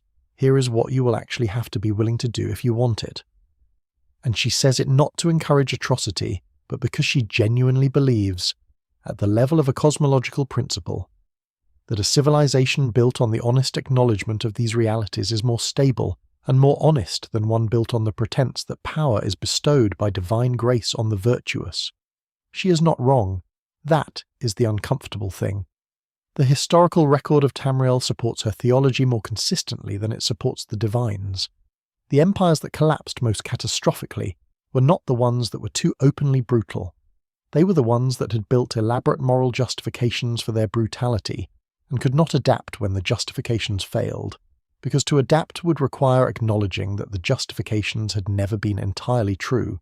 The Septim Empire did not fall because of Mehrunes Dagon's attack alone. It fell because 300 years of imperial theology had produced a population that had no framework for understanding its own history clearly. When the crisis arrived, the story the empire had been telling about itself was not adequate to the reality that presented itself. Boethiah's people, the Dunmer, survived their own version of apocalypse precisely because their tradition had never allowed them the comfortable illusion that the world would protect them if they were sufficiently virtuous. It is worth pausing on that for a moment. The civilization that survived the Red Year, that was scattered across Tamriel like seeds by the volcanic destruction of their homeland, that rebuilt in foreign territory under the hostile gaze of foreign populations, that maintained their culture and their identity and their extraordinary intellectual tradition through conditions that have destroyed more cushioned peoples entirely. That civilization was formed by a Daedric Princes theology of unflinching honesty about power. You might call that a coincidence. The Dunmer would call it education. Boethiah's tournament, the ritual through which devotees of her cult traditionally demonstrate their worth, which involves combat to the death, which involves the use of the defeated as a vessel through which Boethiah then speaks, which involves a level of explicit violence that puts Imperial theologians deeply out of countenance, is genuinely disturbing. It would be dishonest to pretend otherwise, but it is worth asking what it is actually teaching. At its surface, it teaches that strength eliminates weakness. Deeper, it teaches that the one who stands after the tournament is the one who is willing to participate honestly in what the tournament is. They did not pretend it was something gentler. They entered the arena with full awareness of what the arena requires. They survived or they did not, and the outcome was a true accounting of what they were. The Imperial theological system has its own tournaments. It simply dresses them differently. The mortal who encounters Boethiah in Skyrim, who follows her quest chain, who navigates the specific moral challenge she sets, is given something unusual for a Daedric interaction. A mirror. Not an artifact of power, not an expansion of magical capability, not access to a secret. A mirror in the metaphorical sense. The quest chain asks the mortal to do the uncomfortable thing. The thing that friendly gods ask you not to think about too hard, and to do it with their eyes open. To understand at the end of it what they are capable of, what they chose, and then to live with that knowledge, which Boethiah considers the actual gift. Whether you take that gift or not, it is more honest than a great deal of what the White Gold Tower offered its congregation. And the Dunmer knew it.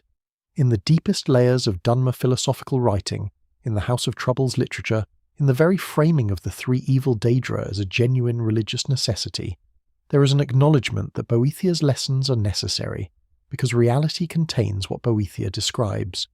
You cannot build a theology adequate to Tamriel's history that does not account for what she has named. The divines who tried to build one without her ended up with an empire whose stories about itself could not survive contact with what the empire actually did. Outside, in whatever direction outside lies, from where you are resting, the world is doing what worlds do in the quiet hours. The animals that are awake are quietly going about the business of being awake, and the ones that are asleep are simply asleep, and the boundary between those two states is the most natural thing in existence. You're moving toward one side of it. Let yourself move. There is no test on the other side.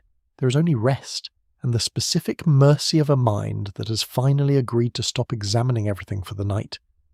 Mephala completes the triad of original Chimer Daedra, alongside Azura and Boethiah, and she is in many ways the most difficult to discuss without either overcorrecting toward vilification or undercorrecting toward an apology that the evidence does not support. She is the prince of lies, of murder, of the hidden web, of the secret relationships between people that govern their public actions without ever being named openly. The Morag Tong, the Assassin's Guild that predates the Thieves' Guild and the Dark Brotherhood in Morrowind's history, operated under her sanction. Legal-sanctioned assassination is a strange concept, but it was the foundation of Dunmer social order for centuries. The understanding that certain conflicts required the complete removal of one party, and that this removal was less destructive to social fabric when conducted by trained professionals operating within a recognized framework than when it occurred through open warfare or uncontrolled vendetta. This arrangement is disturbing. It is also honest about something that every complex civilization has had to decide about, which is what happens when the social order cannot accommodate the direct resolution of certain conflicts through its ordinary mechanisms. The Morag Tong's writs of execution were not acts of chaos. They were acts of controlled, acknowledged, legible violence, operating within a defined system that all parties understood. The Dark Brotherhood, which superseded them in later eras, operated without that framework, purely for profit with no social sanction, making them objectively more destabilizing than the Mephala-sanctioned tradition they displaced. The destruction of the Morag Tong was not a step towards civilization. It was a step toward a less honest relationship between violence and social order. Mephala's other great gift to the Chimer, the tradition of the secret, is similarly double-edged in ways that require careful engagement rather than dismissal. The Dunmer culture of house politics, of the hidden alliance and the surface neutrality, of the relationship between what is said in public and what is understood in private, this is Mephala's teaching made institutional. It produces a culture that is extraordinarily difficult to read from outside, that values subtlety over directness, that understands the social world as a text with multiple layers of meaning. This produces both the extraordinary Dunmer literary tradition and the extraordinary Dunmer capacity for betrayal. Both things. Mephala did not promise otherwise. She offered a tool. What the Dunmer made with it is their own accounting. The connection to the modern Elder Scrolls protagonist is embedded in a specific text, the book called The Lusty Argonian Maid, which appears with comic frequency across the series, and which is, beneath its bawdy surface, a text in the Mephalan tradition, a document that means something entirely different on its surface than it does at its deeper reading, that encodes a different kind of story inside the one it presents, that rewards close reading with layers that the casual reader never encounters. Whether this is intentional on the game's designer's part is an open question, but it is emblematic of the way Mephala's influence saturates Tamrielic culture even in places that do not acknowledge her, in the gap between what things appear to be and what they actually are, which is a gap that exists in every text, every conversation, every relationship, and every civilization that has ever tried to present a unified face to a reality that is always more complicated than the face. The most suppressed theological argument in the entire Tamrielic archive, the one the Sigic Order maintains a record of but will not discuss publicly, the one the College of Winterhold has in their restricted section, under a categorization that means sensitive and contested, is the argument that Sheogorath is not the Prince of Madness. He is the Prince of the Mind that has stopped pretending. And the thing he is called the Prince of, the thing the Imperial Theology calls madness, is simply the state of consciousness that has run out of comfortable fictions to maintain. You're already most of the way there, you know, to that state. The threshold between waking thought and sleeping thought is exactly the territory Sheogorath governs. The liminal space where the careful editor of the mind begins to lose its grip, where images arrive without being requested, where two unrelated things suddenly seem connected in ways that feel true even if they are not legible. Sheogorath is the lord of that space. He has been lord of it for as long as consciousness has existed, and he has been lord of it alone, because no other power in the Tamrielic cosmos will acknowledge jurisdiction over it. The Shivering Isles, Sheogorath's realm of oblivion, is the strangest plane in the documented record and the one most worth understanding on its own terms, rather than through the lens of what mortal classification does to it. It is divided into two distinct territories, mania and dementia.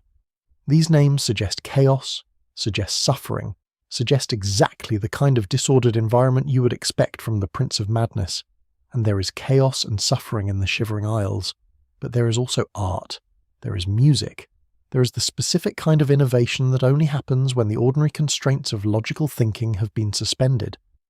The residents of mania are not simply insane, they are creative in a way that ordered consciousness cannot access.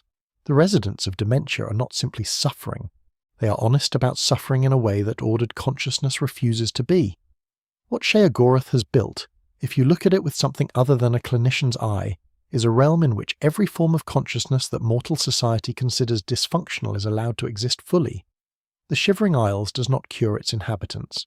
It does not manage their conditions or suppress their extremity, or encourage them toward the kind of functional median that mortal civilization requires for smooth operation.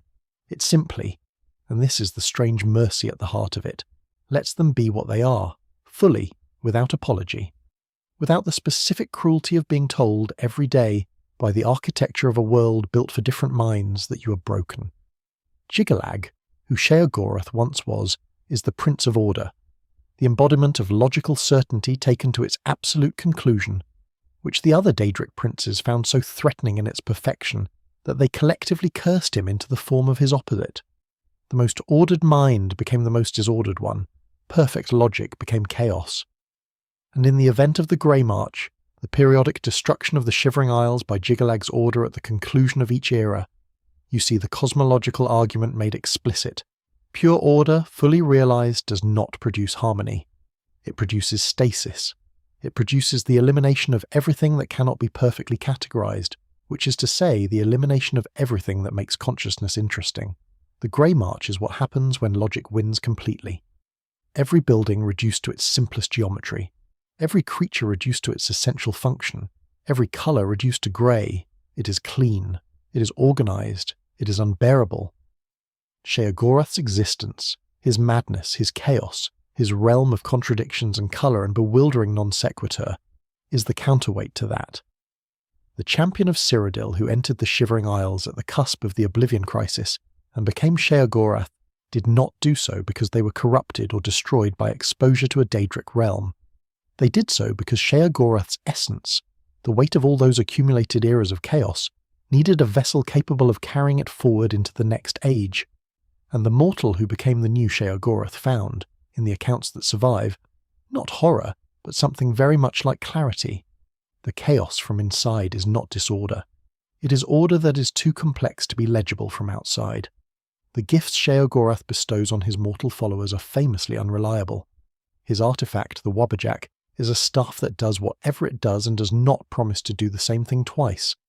This is usually cited as evidence of his malevolence, of the cruelty of an unpredictable Daedric patron. But the philosophical argument embedded in the Wabbajack is more interesting than that. The Wabbajack is a teaching tool. It teaches the mortal who carries it that outcome cannot be controlled as completely as ordered thinking wishes to believe, that the same input does not always produce the same output, that the expectation of perfect predictability is itself a form of magical thinking. The magical thinking that ordered consciousness practices so consistently that it has stopped noticing it is magic. The Wabbajack makes that lesson visceral. Sometimes you point it at a problem, and the problem turns into a chicken. And you have to work with that. And working with that is, in Sheogorath's theology, excellent practice for working with what the actual world delivers. If these stories are keeping you company on the long approach to sleep and you find something in them worth returning to, the channel is always here. A subscription means the archive grows alongside you. Sheogorath would approve, probably, or would not. It is genuinely difficult to say. The connection to the mortal history of Tamriel's famous individuals is, in Sheogorath's case, surprisingly direct.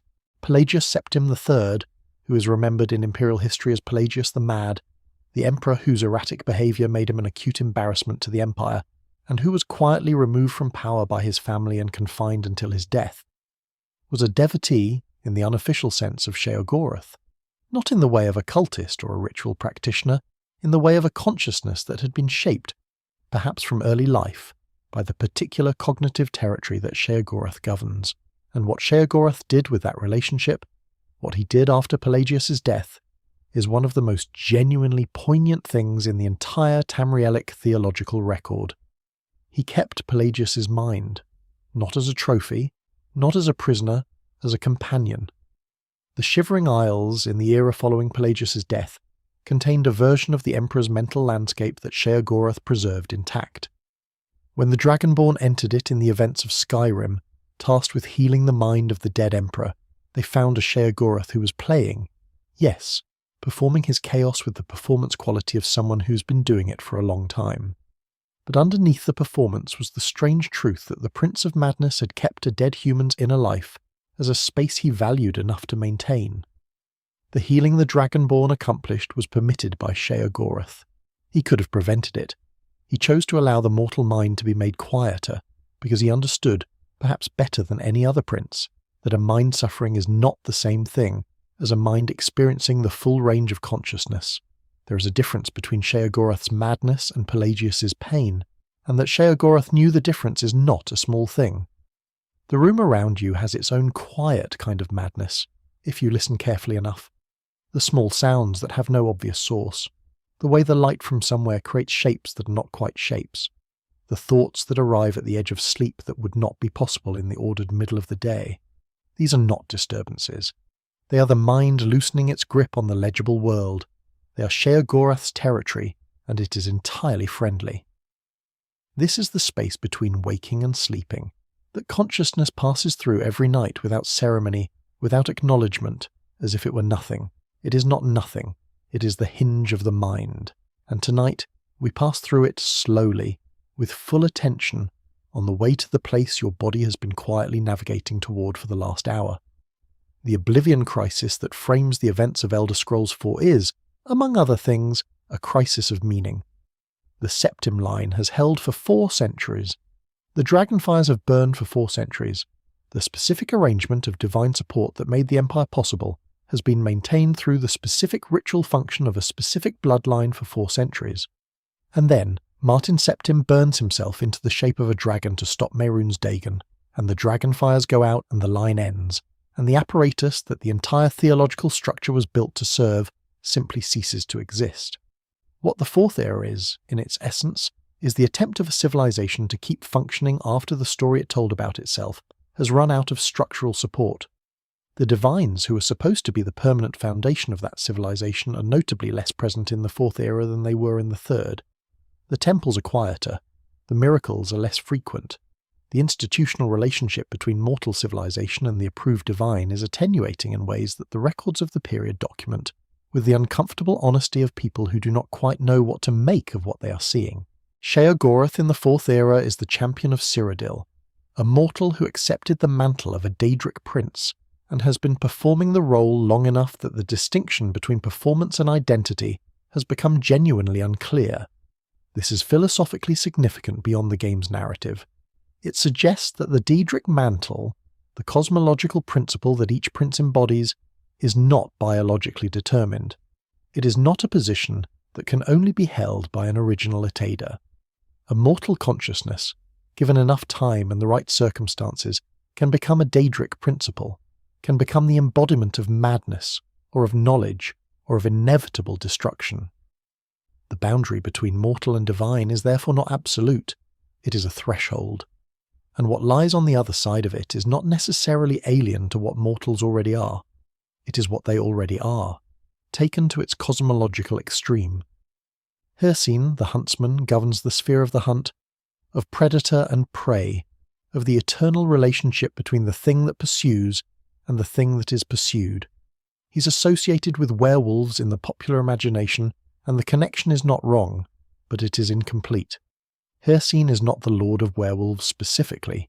He is the lord of the hunt in its most essential form, the pursuit of one living thing by another, the tension of the chase, the moment of outcome at the end of it.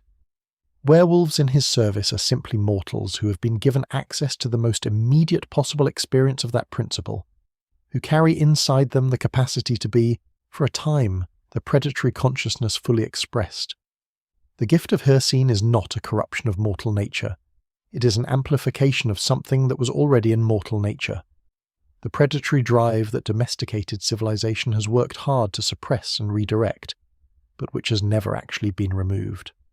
The hunting grounds, Hermaeus Plain, is described in the accounts that survive as a place of extraordinary beauty alongside its violence. Forests of impossible depth, animals of every kind across every era of Tamrielic history. The hunt conducted at the highest possible level of both participants, prey that is genuinely capable of escaping, predators that are genuinely required to earn their outcome. Hermaeus does not stack the deck.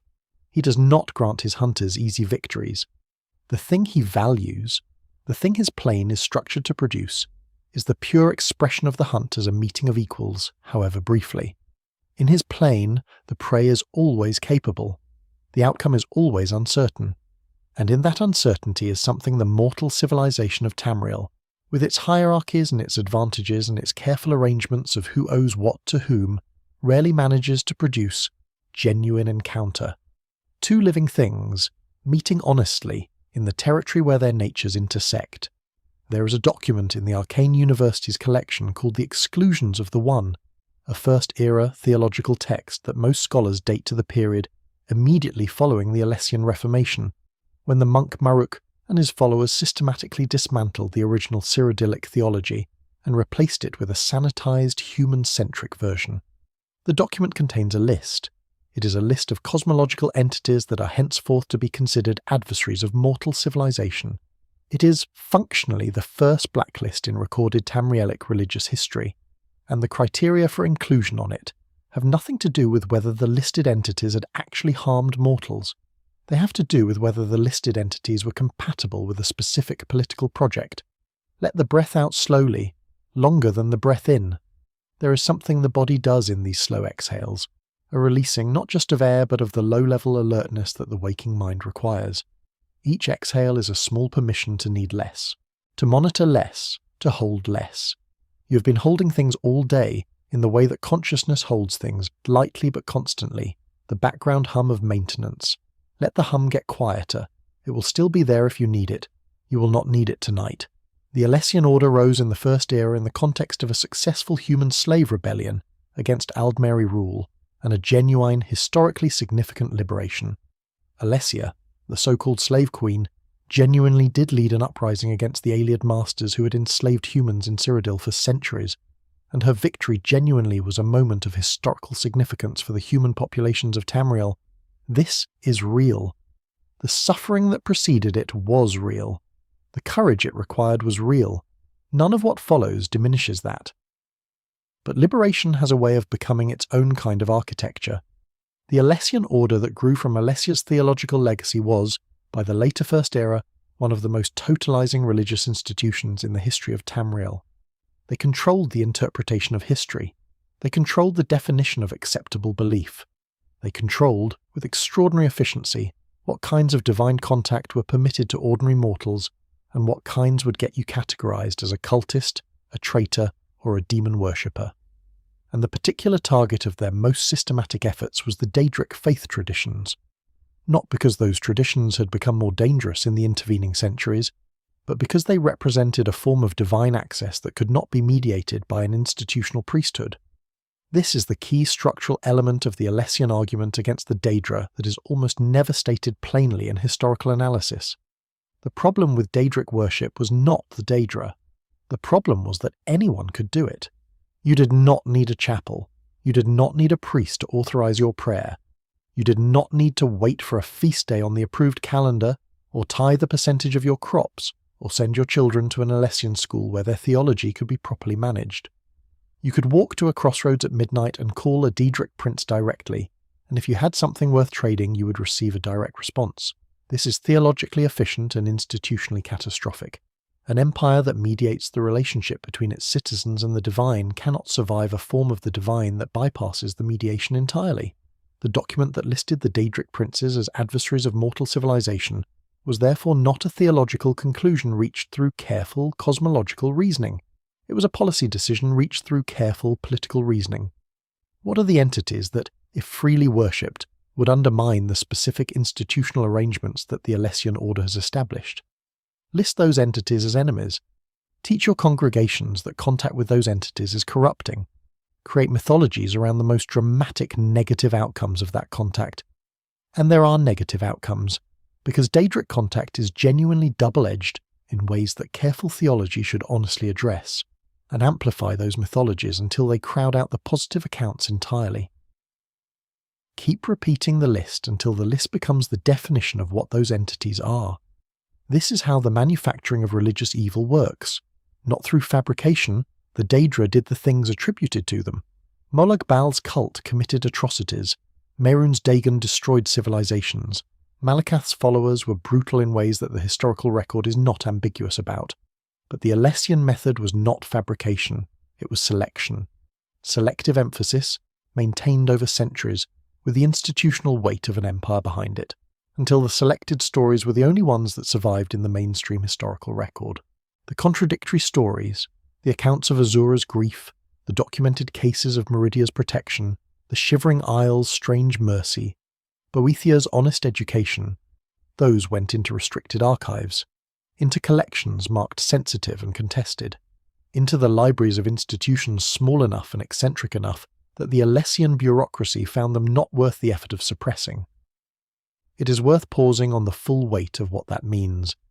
The theological reality of Tamriel, the actual documented evidenced nature of what the Daedric princes are and what they have done, is sitting in archives that the mainstream population of every imperial era has never been permitted to access. It has been sitting there for thousands of years. Occasionally a scholar finds a thread and pulls it, and what unravels is uncomfortable enough that the scholar usually files it quietly and moves on, because the alternatives, publication, public argument, the kind of direct challenge to receive theological wisdom that the Alessian order historically addressed with imprisonment and the later empire addressed with marginalization, are expensive in ways that most lives cannot afford. The truth has been available. It has simply been inconvenient enough that no one with the power to make it visible has found it worth the cost. This is not a unique situation in the history of any civilization. But it is worth saying plainly, because the version of Tamrielic history that most inhabitants of that world encountered, the version in the approved schools, the chapel sermons, the popular myths, was the Alessian version, filtered, selected, maintained. And what it produced was generations of mortals who encountered Daedric Princes through that filter, who approached them already loaded with the story about what they were, who interpreted every piece of ambiguous evidence through the frame that had been built around it before they arrived. This is what a successful theological infrastructure does. It makes the alternative interpretation feel like the one that requires extraordinary evidence, while the received interpretation feels like common sense. The Dunmer remained outside this infrastructure mostly. Their relationship with the Daedra was old enough, and specific enough that the Alessian and later Imperial theological pressure could never fully penetrate it. They had their own internal distortions. The tribunal's self-serving mythology was its own kind of selective history. But they maintained, underneath it, a relationship with the Daedric Princes that did not require the Imperial approval to feel real. When Morrowind's Nerevarin finally dismantled the tribunal's pretensions, what remained underneath was not a void.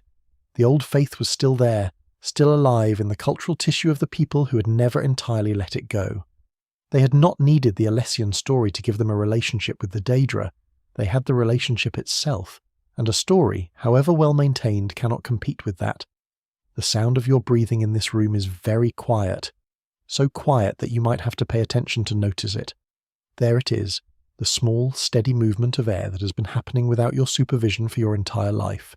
In and out, the most constant thing about you, more constant than your name, more constant than your opinions about theology or empire or the nature of cosmic evil. Before any of those things, and after all of them, that breath. Your body knows what it is doing. It has known all along. You can trust it now, the way you trust it every night, to carry you through to morning. Rest there, in the constant thing. The Khajiit theological framework offers the most radically different perspective on the Daedric Princes in the mainstream record, and it is one that the Imperial theological tradition has never quite known how to handle. The Khajiit do not call the princes Daedra. They call them Leswa, a gel-adjacent term that translates with some difficulty, but approximates something like the ones who were always themselves. The Khajiiti cosmology does not organize cosmic entities into the approved and the adversarial. It organizes them by their relationship to change, whether they accepted the diminishment of creation or declined it, and it evaluates neither choice as superior. The ones who decline to diminish themselves remain themselves. This is, in the Khajiiti view, a legitimate choice made by legitimate beings, and the fact that those beings now exist in a different relationship to the mortal world than the ones who chose creation does not make them enemies. It makes them neighbours. The Khajiit's particular relationship with Namira, the prince of the ancient darkness, of decay, of the things that mortals find most viscerally repugnant, is extensively documented in their devotional texts, and is not what it appears to be in the imperial classification. Namira, in the Khajiiti tradition, governs the threshold of the sacred and the profane, the boundary between what is acknowledged and what is hidden, because the acknowledgement is too difficult.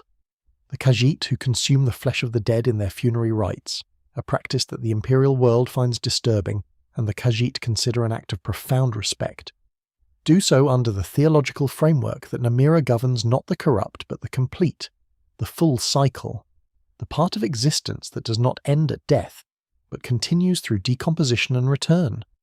To eat the flesh of the honoured dead is, in this framework, not a desecration. It is an acknowledgement that the cycle continues and that the living participate in that continuation. Arche, the divine of the cycle of birth and death, the god of mortality, is in direct theological competition with Namira for exactly this territory. And the imperial theological tradition, predictably, has resolved this competition by sanctioning Arche and pathologizing Namira. But in the Khajiiti reading, Arche and Namira are not opposites in the sense of good opposing evil. They are complementary aspects of the same cycle, and the decision to honour only one of them, to acknowledge birth and death in the abstract while refusing to engage honestly with what death actually produces in physical reality, is a form of spiritual incompleteness. The refusal of decomposition is the refusal of the full truth of mortality. Namira's followers hold the part of that truth that Arche's institutional theology cannot afford to look at directly. What would Tamrielic civilization look like if it had maintained an honest relationship with the full range of Daedric principles rather than suppressing most of them behind a theological wall?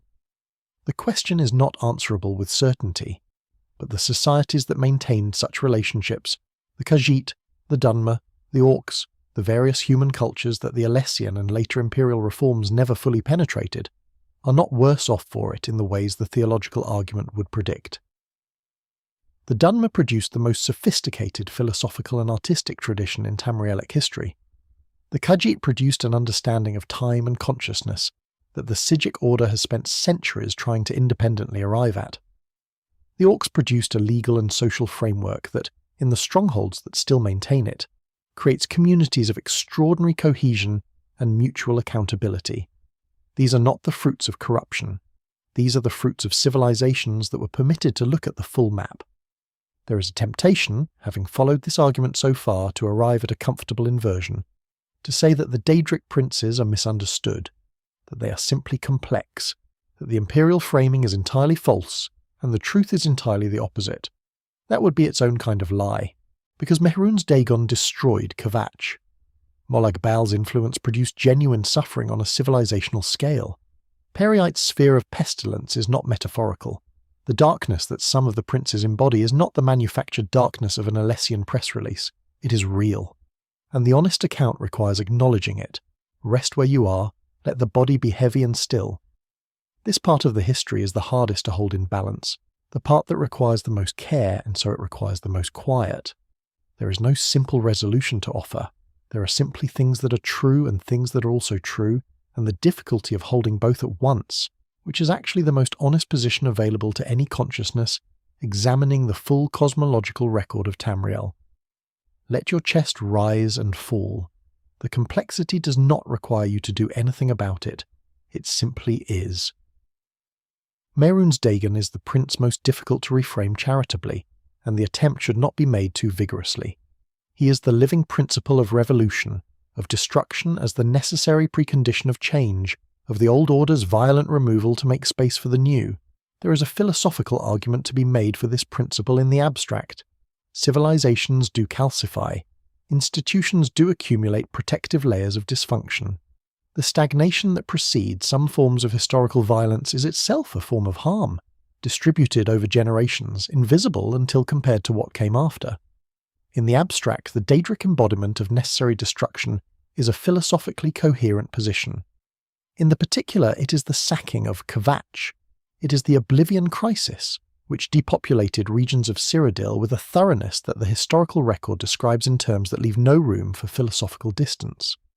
The people who died during Mehrunes Dagon's invasion of Tamriel at the end of the Third Era did not die in service of a philosophical argument. They died because an enormous cosmological force found their world incompatible with its purposes and acted accordingly. The destruction was not selective. The cities that burned were not targeted for their particular dysfunction. They were simply there, and Mehrunes Dagon was moving through them. The distinction that matters is this. Mehrunes Dagon does not pretend. He does not offer his followers gifts and conceal the cost. He does not frame his violence as protection or guidance, or the long-view wisdom of a superior consciousness. He is what he is, completely, without euphemism. His cults are composed of people who have decided, for their own reasons, that the existing order deserves destruction, and who have found in Mehrunes Dagon the cosmological force most aligned with that conclusion. This is dangerous. It is also honest. He is not the Empire's manufactured villain, but he is genuinely a force that stands outside the interest of any stable civilization, and the fear directed at him has more legitimate grounding than the fear directed at Azura. Molag Bal occupies a different and more troubling space. His power is real, his cruelty is not performative, and the cosmological principle he embodies, the absolute subjugation of one will by another, produces effects in mortal life that can be recognized without any theological framework at all. The experience of being completely controlled by another consciousness, of having the architecture of your own agency dismantled and replaced by someone else's requirements, is something that mortals know from ordinary life in ordinary circumstances. Molag Bal is that experience taken to its divine extreme. He is the lord of what power does when it has no limit and no witness.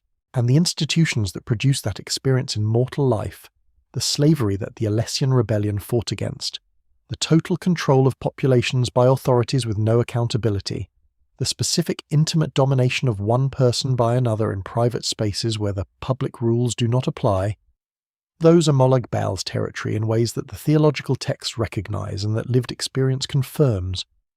Peryite governs pestilence and natural order, or rather, the natural order of the ecosystem, including the part of that order that mortals find most difficult to accept, the necessary role of disease in population dynamics, the regulation of life by death, the efficiency of biological systems that consume what has died to make room for what will live. His sphere is not evil by cosmological definition. It is merely incompatible with the human desire not to suffer, not to decay, not to be subject to the same biological processes that govern every other living thing. Peryite does not despise mortals. He simply does not privilege them above the rest of the ecosystem. And that impartiality, which is its own kind of justice, is experienced by mortals as indifference and then reframed by imperial theology as malevolence. What connects these genuinely dark princes to the ones discussed earlier? What prevents this from being simply a list of monsters with an interesting theological wrapper is that all of them, including the most genuinely destructive, are honest. This is the thread. Every Daedric prince, in every documented interaction with mortals that has survived the imperial theological filter, is exactly what they say they are. Mehrunes Dagon is destruction, and he does not dress it as protection. Molag Bal is domination, and he does not pretend it is leadership. Peryite is the natural order's indifference to individual suffering, and he does not offer consolation prizes. The darkness is real, and it wears its own face. This is different from the institutions that claim to protect mortal civilization while producing, through the grinding machinery of their ordinary operation, the same conditions that the Dark Princes embody. The Alessian order produced suffering. The tribunal produced dependency and spiritual subjugation so complete that its ending, when it came, left the Dunmer people without the theological infrastructure they had been using for 3 millennia, and nearly without the identity they had built on top of it. The Septim Empire, at its best, produced genuine order and genuine peace for populations that had known neither. At its worst, it produced the specific suffering of people whose lives were managed by a distant power with no meaningful access to the reality of those lives. These are not equivalent to Mehrunes Dagon's invasions, but they are produced by forces that called themselves good, that used the language of divine protection and benevolent order, and that positioned the Daedra as the alternative to themselves, the thing you do not want, the darkness you should be grateful to be protected from. The protection was real sometimes, the gratitude was warranted sometimes, but the alternative was also real, and it was more honest, and the capacity to see both things simultaneously, to hold the genuine darkness of some Daedric powers alongside the genuine corruption of some divine institutions without resolving the tension into a simple verdict, is exactly the kind of clear vision that every theological authority in Tamriel's history has worked to prevent mortals from developing. Because clear vision, once developed, is very difficult to manage, and mortals with clear vision tend to ask questions that empires find inconvenient. The dark outside your window is not threatening. Dark is not what Molag Bal is. Dark is what nocturnal is, and nocturnal is the original state, the condition from which all defined things emerge. The darkness of the room you are in is the darkness of potential, of the predefinition state, of the moment before the next thing is decided. You're resting in Nocturnal's territory right now, and it is completely safe, and it has always been completely safe, and the story that told you the dark was something to fear was a story told by people who needed you to prefer the controlled light they were selling. The dark is fine. The dark is where you have been every night of your life. It is one of the most familiar things there is. The Oblivion Crisis deserves honest examination in this context, because it is the event most frequently cited as proof of Daedric malevolence, and it is more complicated than that framing allows. Mehrunes Dagon's assault on Nirn at the end of the Third Era was not unprovoked in the cosmological sense. The specific conditions that made the invasion possible, the extinguishing of the dragonfires, the end of the Septim bloodline, were not accidents. They were the culmination of a process that involved mortal actors, Daedric actors, and the specific instability that the Daedric Compact had built into the foundation of the Empire from the beginning. An empire whose divine legitimacy depends on a single bloodline. Maintaining a ritual function is an empire that is always one assassination away from cosmological crisis. that this particular crisis arrived in the form of Mehrunes Dagon, rather than some other catastrophe as contingent. The vulnerability was structural and had been there since Alessia made her pact with the Daedra. The mythic Dawn cult that served Mehrunes Dagon in that crisis, the mortal worshippers who opened the Oblivion Gates and assassinated the Emperor, were not simply madmen. They were people with a theology that held the existing order to be so corrupt, so false, so incompatible with the actual nature of the cosmos, that its violent destruction was preferable to its continuation. This is a position that the historical record does not allow us to entirely dismiss. The Septim Empire at the end of the Third Era was not the vibrant institution it had been at its founding. It was an institution in the late stages of the kind of decline that institutions enter when they have lost the capacity to honestly examine themselves, when the story they tell about themselves has become more important than the reality it is supposed to describe. The Mythic Dawn solution was catastrophically disproportionate. Their diagnosis was not entirely wrong. Mehrunes Dagon's razor, his primary artifact in the mortal record, has a power that makes its philosophical content explicit. It kills, not eventually, not with side effects or conditional results. It kills instantly, regardless of the defences of the target. It is the most honest weapon in the Elder Scrolls' extensive catalogue of weapons, because it does not pretend that its purpose is anything other than what it is. Every other powerful artifact in the game wraps its destructive capacity in the language of utility: fire damage for tactical purposes, soul trapping for resource gathering, paralysis for tactical advantage. The razor simply kills. It is the cosmological principle of destruction, made portable, and its honesty is, in its own way, a kind of respect for the person it is used against. It does not deceive them about what is happening. It is simply the end, arrived. The honest reckoning, fully completed, arrives at this: the Daedric Princes are a complete map of the forces that shape mortal experience. They include the comfortable ones, Azura's transitions, Meridia's vital light, Nocturnal's potential, and the uncomfortable ones, Mehrunes Dagon's destruction, Molag Baal's domination, Periite's indifferent natural order. A civilization that acknowledges only the comfortable forces and suppresses the uncomfortable ones is not safer for having done so. It is simply less honest. The forces it has suppressed continue to operate in mortal life. Destruction still happens, domination still happens, the natural order continues its indifference to individual suffering. But they operate without the theological framework that would allow mortals to engage with them consciously and carefully. The Daedric tradition was that framework. The Alessian decision to eliminate it did not make the forces it described go away. It simply made mortals encounter those forces without preparation, without context, without the 1,000 years of accumulated Chimer wisdom about what those forces are and how they work. The loss was not abstract, it was practical, and the civilizations that maintained their honest relationship with the full range of Daedric principle were, in the end, better equipped to survive the reality that the suppressed theology was too comfortable to acknowledge. The Elder Scrolls series ends, in the sense of its narrative arc, in the sense of the prophecies that structure its cosmological history, not with the victory of the divines over the Daedra. It ends with the return of a dead dragon god, with the last gasping of a prophesied hero, with the kind of quiet aftermath that follows catastrophe, rather than the triumphant order that official theology always promises is coming. The Daedra are still there, at the end of every Elder Scrolls game, still in their planes, still themselves, unchanged. The narrative never kills them because they cannot be killed. They are principles, and principles do not die when the civilization that named them does. You're very nearly asleep. Perhaps you're already there, in that place where the distinction between hearing and dreaming has softened into something porous, where the voice is still arriving but the images it generates are your own, assembled from your own archive of things you have seen and felt and half remembered. That is fine. That is exactly right. The history will continue without you needing to attend to it. It has been continuing for 12,000 years without any single mortal's attention. It will manage the rest of the night.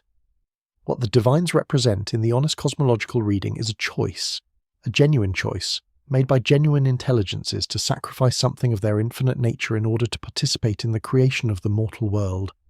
That sacrifice was real. The love embedded in it was real. The Daedra who became the Eight, who gave pieces of themselves into the framework of Mundus until they were diminished enough to be permanently changed by the act, did something extraordinary. The theological problem is not the sacrifice. The problem is the institution that grew up around it, that used the sacrifice as a justification for controlling how mortals related to every other aspect of their cosmic reality, that employed the genuine beauty of the Daedric choice as a wall around an approved theology rather than a window into the full complexity of the universe. The Daedra never asked to be cast as villains. This sounds like a strange thing to say about entities vast enough to reshape planes of reality with their attention, but it is true in the specific sense that matters. They did not participate in the construction of their own mythology. The mythology was constructed around them by others, for purposes those others needed. The Daedra continued doing what they have always done, embodying their principles, maintaining their planes, engaging with mortals who sought them out, and being exactly what they are. They did not cooperate with the framing. They did not change to fit the story being told about them. They did not have to. They existed before the story, and they will exist after it. What does it mean for the mortal civilization of Tamriel that the dominant theological narrative of its most powerful empire was built on selective evidence and institutional self-interest? It means that thousands of years of mortal lives were organized around a map of the cosmos that omitted significant portions of the territory. People made decisions about their spiritual lives, about who they could call on in extremity, about what kinds of divine contact were safe and what kinds were damning, based on a map that the cartographers had deliberately left incomplete. Some of those decisions led people away from contact that might have helped them. Some led them into the arms of institutions that harmed them under the banner of protection. The cost of the incomplete map was borne by the mortals who relied on it, not by the Alessian order that drew it, which had largely ceased to exist by the time the consequences arrived.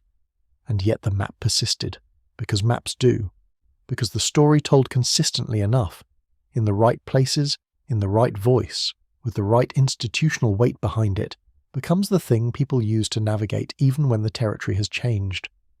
The Alessian order collapsed, but the Alessian taxonomy of the divine did not.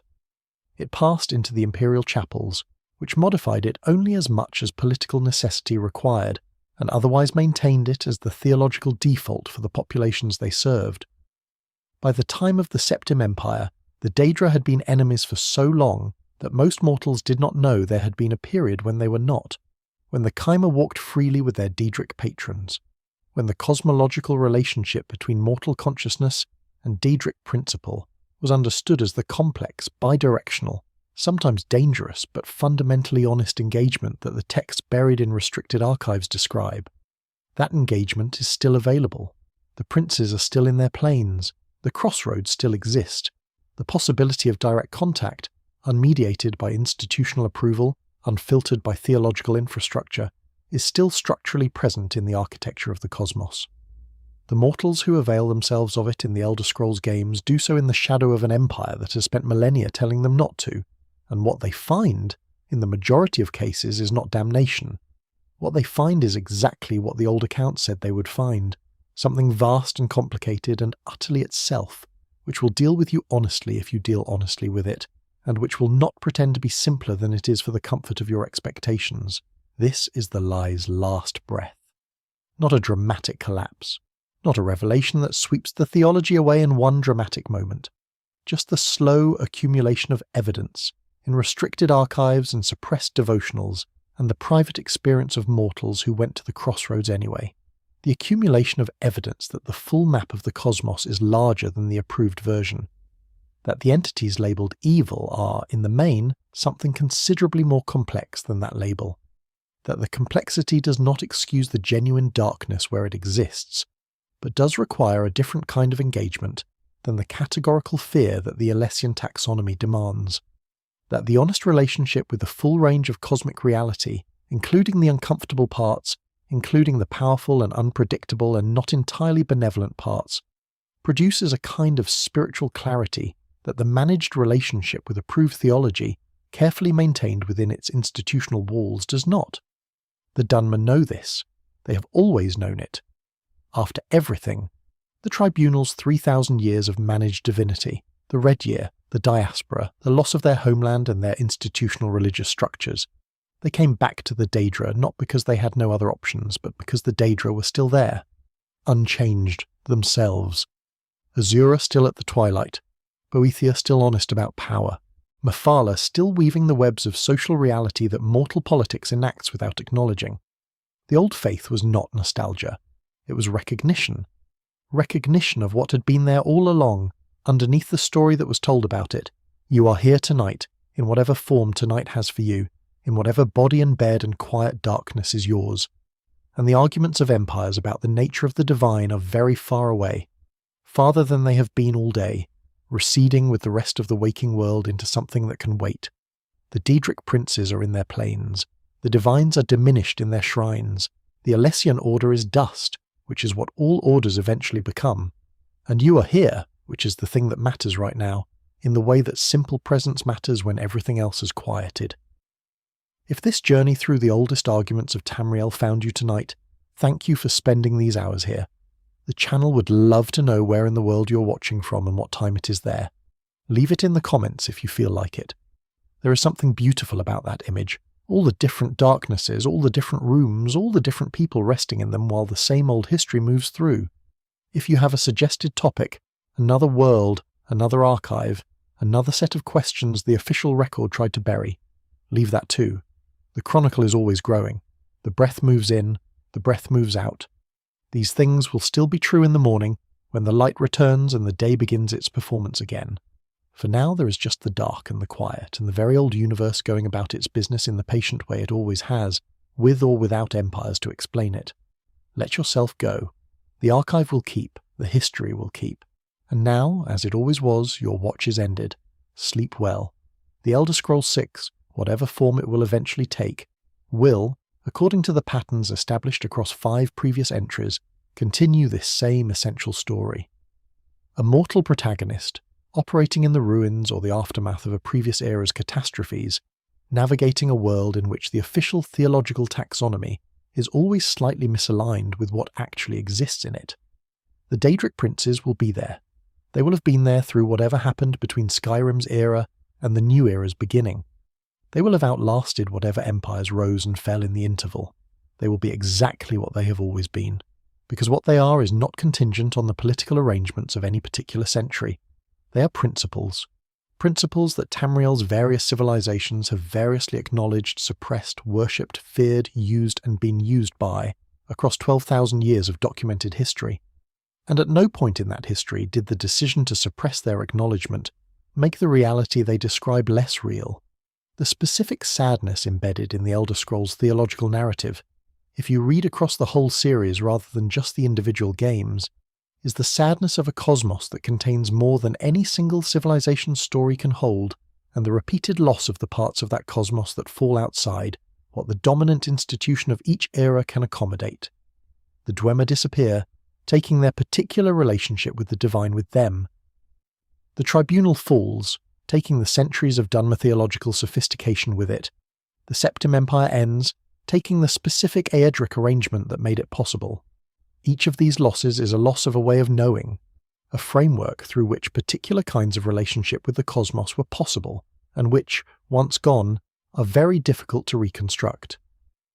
The restricted archives that hold the evidence of the Daedric Princes' more complex nature are themselves at risk in every era, from the simple entropy of institutional neglect. The books that survive are the books that someone decided in their particular moment of history were worth keeping. What survives, always, are the princes themselves. The planes of oblivion do not require mortal acknowledgement to persist. Apocrypha does not need its readers to maintain its archive. The Shivering Isles does not require visitors to continue its existence. These things simply are, in the way that the principles they embody simply are, regardless of whether any mortal civilization is currently prepared to engage with them honestly. This is simultaneously the most hopeful and the most melancholy thing about the Daedric Princes. Their existence is not dependent on mortal approval. Their nature is not subject to revision by mortal theological consensus.